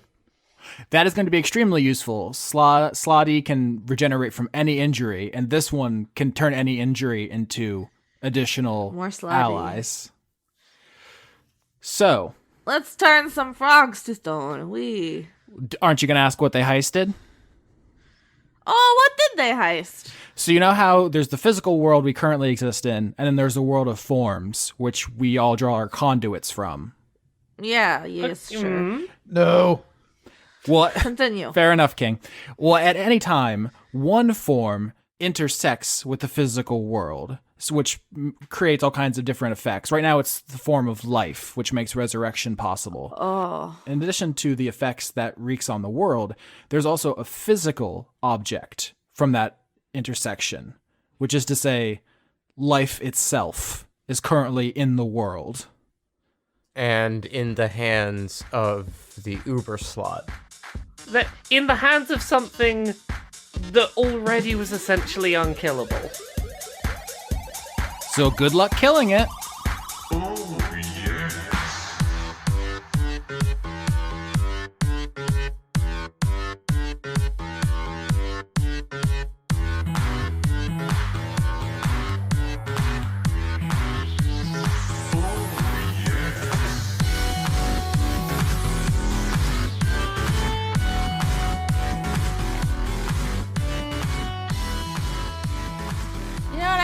head today out of fucking nowhere. Vengabus. No, the Angry Beavers theme song. I've been thinking about the Angry Beavers a lot too recently. I think maybe because the Netflix Rocco and Invader Zim put me in that headspace. Did anyone else root for Daggett? I was kind of always rooting for Daggett. I was like, I don't even remember the other ones. Was it Norm? Norbert. Norbert's a douchebag. Guess what? Is it credits? It is September 2019 credits. Wake me up when September ends. Ba-na-na-na-na. I'm gonna kick your butt off your body, and it's gonna fly around the room, then come back and hit you in the face. Buttering. What? Instead of a boomerang, it's a buttering. It is a buttering. Do you want to read names? The executive producers for September 2019. 'Tis I, Zedster? Fuck. Zedster. 2 tired, 4 clever names. Jade. I feel that deeply. Yeah. A Bozog blew my cover 8, full of hate. Now we skate. Do you want to just read these? I'm just going to take it easy this month. A werewolf with a Chinese menu in his hand. Oh, this one's for you. A whole lot of weed and cookies. I'm singing them now. Aaron Norgard. I'll just read the normal human names. Abigail Grace. Abigail Grace. Adrian Y. Aftershock, conduit of Austin's favorite date ooze. Is Agent Hedgepiggle. Agent Hedgepiggle is very good. Is a date ooze a date like the fruit specifically that's oozy, or is it like a ooze you take on a date? I think. Oh, well, that's not okay. I was thinking the ooze that happens on a date. Okay, of course you were. Aki Savalainen. Albert West. Damn, girl, you got your date ooze all over my sheets. Fuck off. Albert West. Aaliyah. Alex Vepra. Alice in the Purple.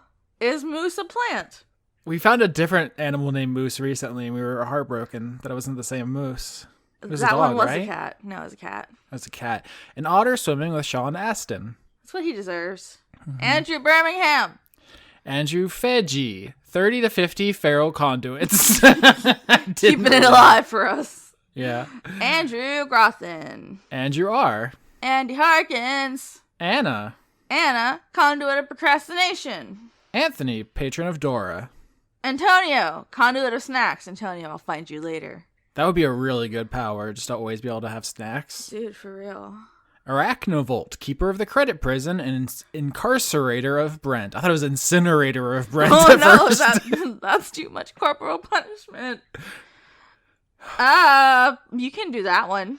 Arcanist of Rhyolea, and then tries to give us pronunciation for Rhyolea, but I've read a book. Ariadne. Like the spider lady from... Yeah, I know, and she's the conduit of 6 threads. 'Cause she weaves. She also read a book. Arjun de Koning. Fuck off. It will end you. You hate books. It's so hot in my house, I'm dying. It's like 82 degrees. I'm gonna kill myself. Arthur North. Ash, defender of Lauren and lover of women. That's dope. Austin Korgsky, conduit of Best Boy itself. Austin is my celebrity hall pass. What a waste! It could be anybody. Okay. Austin, read your next 5 in baby voice, then 5 in daddy. They're great. Do I have a daddy voice? I know I have a baby voice. Austin, read your next 5 in baby voice. What's daddy voice? It's just like very stern? Yeah. It's just like 5 in baby voice, then 5 in daddy. That's nothing. That's You just said deep. them in the same way. Austin, you guys are awesome. Isaac, conduit of gabble, gabble, gabble. Austin, kit me out like a swamp donkey. What does that mean? Who even knows anymore? You didn't do it in one of the voices. Austin, kit me out like a swamp donkey.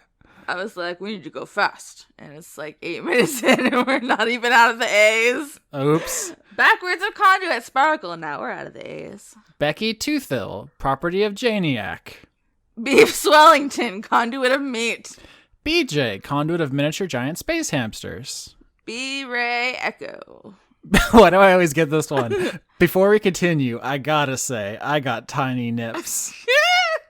Blue 6. Bonus. Bones. Bones. Brady, conduit of spooky, scary skeletons. Meh, meh, meh, meh, meh, meh. Brent still every episode of Dice Funk Goatly. Oh, Callum, I can't believe I got ambushed in the credits. Turner. The credits are a very dangerous place. Cameron Abbas. Candace, listen to Dice Funk. Starling. Serduin, conduit of crushing on Austin in a respectful, non-horny way. Chance Hamlin. That sounds like a name for like a gambling pig. It does. Extremely. I have to write that down. Hold on. Charlie Chalkley, conduit of melting because Britain doesn't have AC. Couldn't be me. Couldn't be me. No. Chris, conduit of bad decisions, Walling. Christ, man. The second coming. I don't like the way you spelled that. I think you maybe want to spell that one a different way. The blasphemy. The blast for me. Christopher Charlow. I got distracted. Okay, Coho Blast. Corim. Oh no. Okay. I've infected you. You really have. Corim, professor of the Golden Deer House at Garreg Mach. Counterfeit. That's a Fire Emblem thing. Cool. C.R. Saldana, prophet of R.N. Jesus. Q, I appreciate you. Yes, you. Cumber. Dandy Snuff. Danielle? Daniel? There's two L's but no E at the end, and I am... Damn, Danielle. It's like when a cat licks ice cream and his brain just stops for a minute. I feel that constantly while we're recording. Daria, go right. Dawning Frost. Deathworm, conduit of good pets. Decibel. Dennis Pancake Detlefson. DM Town. Now I have to deal with player shenanigans. Godspeed. It's like having all your friends over to hate you. Do I have to enter a name? I'm just so tired. Fuck, that's such a mood. Don Johnston. Dorian, conduit of devotion. Dr. 101. Dr. Goatman. Dr. Isix. Dragon in the server room. Dylan and Rillin, or Dylan and Rylan, or is it Dylan and Rylan? We'll find out someday. The dog listening on a lazy Sunday morning also dishes. I hope the dog gets to clean the dishes. Oh, they love the flavors. Exactly. Give your dog flavors. Dylan, conduit of skeleton kisses. Ebrand, big spider, fill me with egg sacs. What the fuck? No. Oh, it's probably because Beatrice has 4 egg sacs now. Einer J. Ecorin. Elder dog.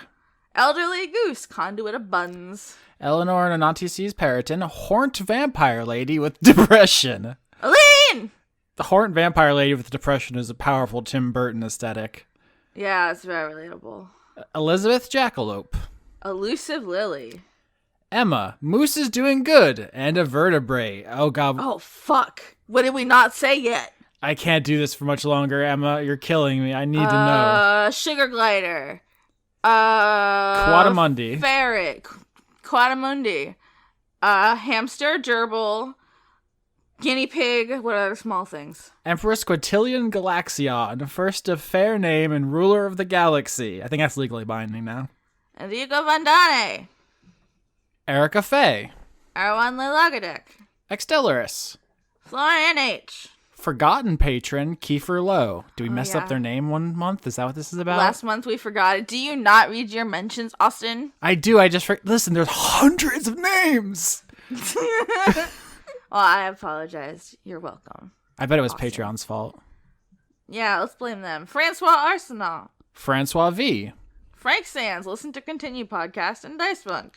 God or Satan. Good dog. Conduit of Scritches. Grapefruit juice. No. Graffiti, but spelled wrong. Graffiti. I hate it. I'm sorry, Graffiti, but you stumped me because I'm an idiot. Graffiti. Conduit of Rhetorical Answers. Guinevere Cummings.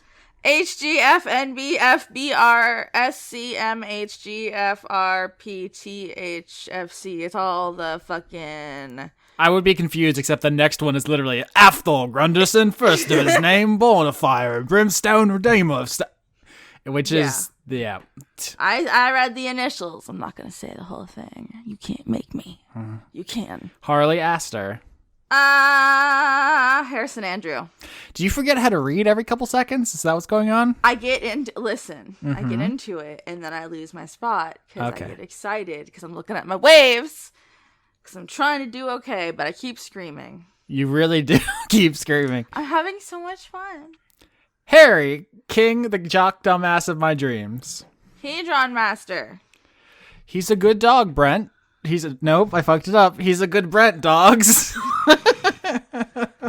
You can just tell my brain finished it for me. How do I make friends? Regards, conduit of social faux pas. Ingmar Grimmen.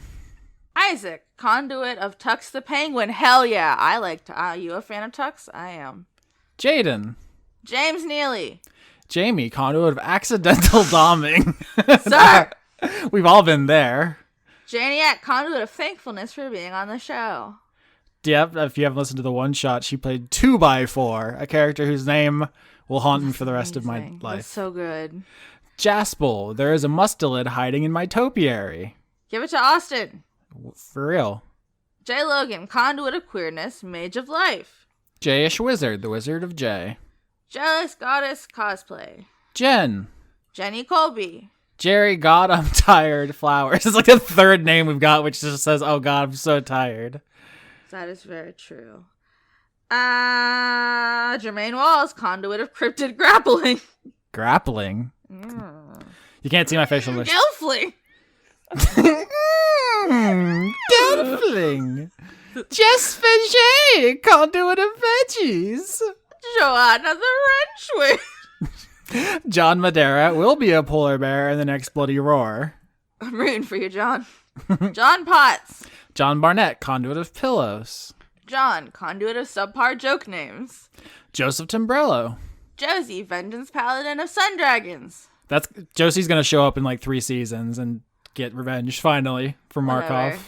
Come at me. Jew-Man Jack-O-Lantern season is just around the corner. I messed up the cadence of that. Sure did. Jew-Man Jack-O-Lantern season is just around the corner. That was better. Julian Phillips, conduit of Kaizen. Just a jester. Caster UK. Kate, conduit of semi-regular regret. Kelladry was too busy stroking her cat Mitzi to think of a credits name. Those are the proper priorities. Yes. Keller Automat. Ken, conduit of finally writing this goddamn PhD dissertation. Kentoroy. Kevin Dobbins. Killer Cotton Shizno. Carrie Magic on Twitch. Kaniku Fan. Kitty Foe, condiment of guessing plot points. Corrito Prime. Hold on, bitch. Austin is straight? Question mark. Is that in dispute? I just don't think you've ever talked about it. I mean, it's all a spectrum, right? Austin's never had a boner in his life. I wouldn't even know what that is. You're confusing me. I'm getting out of this. Christina, conduit of obligatory fishing minigames itself. Fire Emblem actually does have a good fishing minigame because it's really easy and ignorable, which my usual problem is they make me fish. Sonic Adventure. Criterion 3.33. I am not a reference. Is that Evangelion? It better not be. God damn it. In My Good Christian Podcast, Crystal, conduit of buying greens and forgetting them in the CRISPR abyss. Yeah. The CRISPR Abysser. CRISPR Abysser. Kyle Badsvik. Kyle, president of the Drop Goodwood fan club. Lana Seawolf, Lady of Bones. Larry Yelling Man. Late Stage Martis. I don't know what that Lauren- means. Lauren Stuckling. It's technically my mom's, though. Every month, you gotta remind the people. Yeah. Levi the Goblin Dude back again. Lenora the Engine Cat. What's that mean? I don't know. Let's talk about snacks, baby. Let's talk about you, Auntie. Liam Sutton, Conduit of Headaches. Oh, fuck. Get out of here. Bad juju. My head hurts. Lauren Case, conduit of Sasha Barnowl Cohen, my mom's wife. My moth wife. My wife. My waff wife. Low key, making donuts in homage of all-powerful Moose. Did we already ask if Moose was a moose? I feel like somebody shouldn't have a moose, but I mean, the moose is a vertebrate. I feel like that was either the first one we came up with or we did totally miss it. Because we were like, they can't be a real moose. That'd be cute. I'd like a big moose. Yeah, pictures if it's a moose. Pictures anyway, no. Tell us what moose is. Ludovico Limited. Luke Powers. Lulu Skidoo. Luther, the conduit of being 22 small burbs in a trench coat. M. Joe. Manticore Deathlord. The Cult of Gorfanax. Is that person's name? I didn't write it down. Matt Collier. Is it Collier? You wouldn't say Collier? The Collier. county you're from? Excuse me, bitch, I'm from Lee County. Saying I'm not. We just lied to everyone. I mean, I lived in Lee County, but I was born in Collier, so sorry. Owned. I just owned you. You just owned me. Matt Lekis wants all Triceratops all day, Dino season, best season. If we had a whole team of druids, everyone could be dinosaurs, but everyone is very anti-druid for some reason. I have a bird. Also, I wasn't done talking about counties. You know, we both live in Leon County. I feel like everybody knows that. Leon used to be a cast member on the show. We could have talked about how we were inside of him. We didn't get a chance. I don't want to. You don't want to be inside Leon? No. Fine. Matthew B. Hare. Matthew, listen to Dice Funk and Neo Scum Schultz. Maximum side boob 7. Ask not for whom the side boobs, it boobs for thee. Maybe the real Squid Cap was the friends we made along the way. Mazjin, conduit of Lauren's persistent crime orbs. What does that even mean?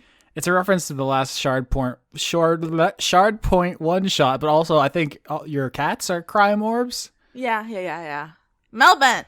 Melissa the Dice Goblin.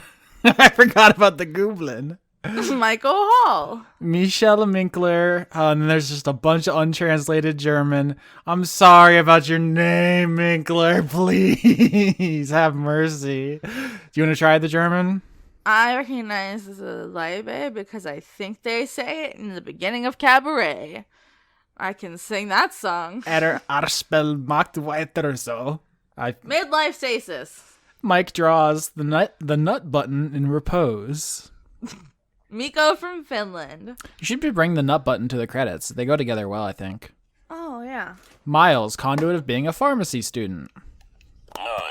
Oh, you had it right by. Nice. It's right next to my desk for this reason. No.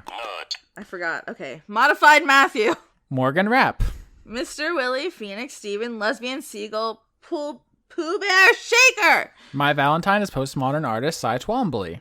Namita Neskins, conduit of allergy itself. Nathaniel Homan.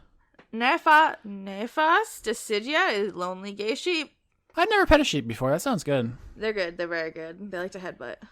I can do it. Nicholas Dominic. Nicole Woodruff. One particular weasel. One day I will be a real boy. Open up, this is the cop, so you know you're harboring a murderer. Paye Rabjerg. Pangolin can't believe you are letting Lauren craft items. We are all dead. Paul Mullen. Please call me Ashley. Yes, just Ashley. Pocket Sundial. Preston Bowers. Professor Archibald H. Cactus Esquire, M.D. Moose, Doctor at Law. Pruitt Holcomb. Random, conduit of Would You Like a Hug? Razumi Yazura. Remsiv. Rob Dakin, conduit of delay. Robert.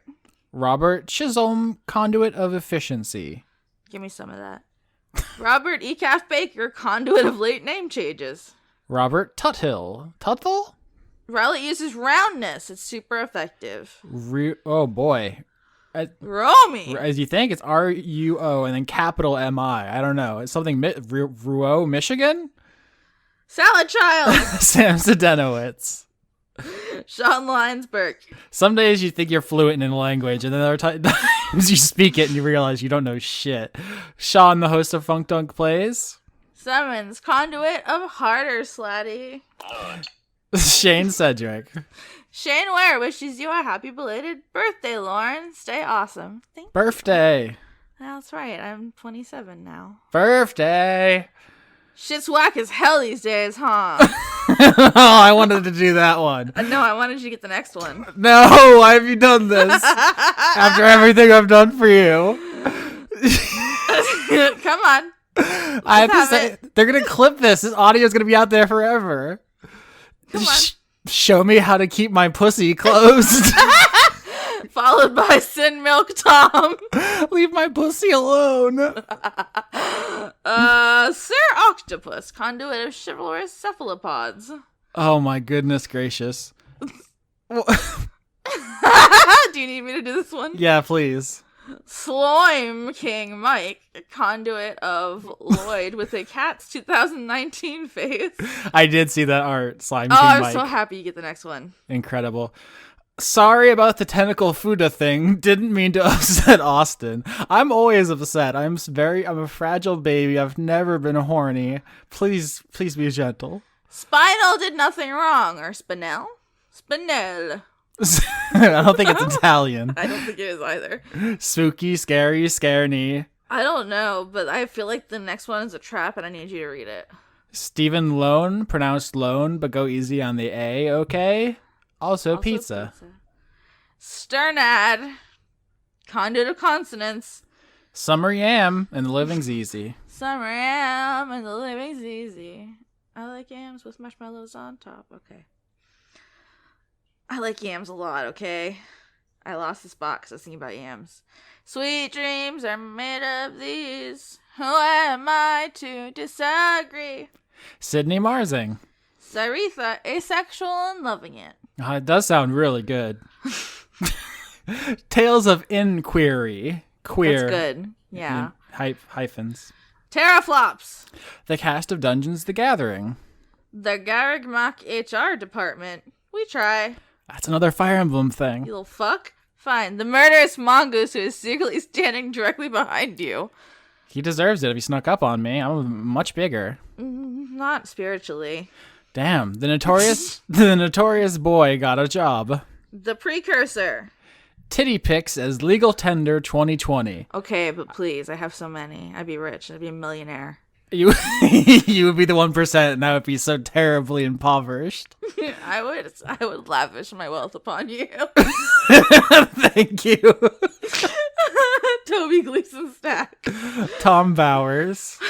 Toshiro Kuro, conduit of forgetting both my password and birthday and hoping I Ran out of characters. Trace Marsing. Transient passerby. Shay, I data mined Austin, and season 8 is codenamed Epcot-ness. I'll never let you forget. They really like that story. Vicar Harston. Victoria Melito, conduit of quietness. Victoria Valentine. Vinny, conduit of vaping that ass. You do vaping that ass. Come and knock on our door. What's that? It's Three Company. I don't know what the fuck that is. Never mind. This is this is untenable. Violet Skittles unicorn. If it helps, I am a unicorn. You're welcome. Times 4, Anna, Zelda, Smudge, Persephone, Tortilla, Marty, Clemens, Ramses, Liam. I recognize these as all cat names. I don't know what times 4. There's 4 of each of them? That's too many. The shenanigans. Zephosaurus. Z23619. Zoltar, the Viking death metal caterpillar, conduit of retribution. Haters coming at me talking all this crap, so I just tell them yeah. And then I assume there was some kind of punctuation which has been mangled by this PDF. Maybe quotation marks because it's a quote? It sounds like lyrics. Not our best one. I'm going to be honest with you. I think we botched this one. I think it's going to be hilarious. But Which part? all of it? The part where I talked about my boy pussy? Your pussy. Everyone's coming after my pussy from the Epcot disaster. I just meant because it's like 30 minutes long. It's 1,000 yards. That's not a measurement of time. What is happening? Austin, Patreon.com/Austin Yorsky. These credits have blown my pussy wide open, and I'm just making the Ahego face because my brain is broken. Rolo Tilarios, that's Chris. He's very sad. Give him money. Patreon.com/Weekly Manga Recap.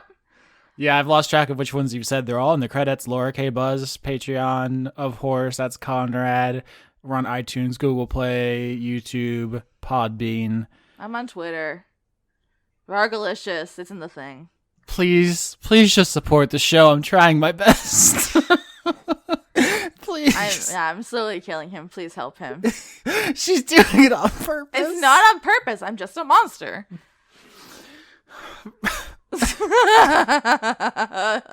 I'm sorry, I shouldn't be cackling at your fake crying noises, but they're very funny. Oh, bring me some lotion. You mean some aloe swallow for that sick burn? No, they busted my Stop! No, that's not where lotion goes. my back walls. Okay, well that's the end of that, huh?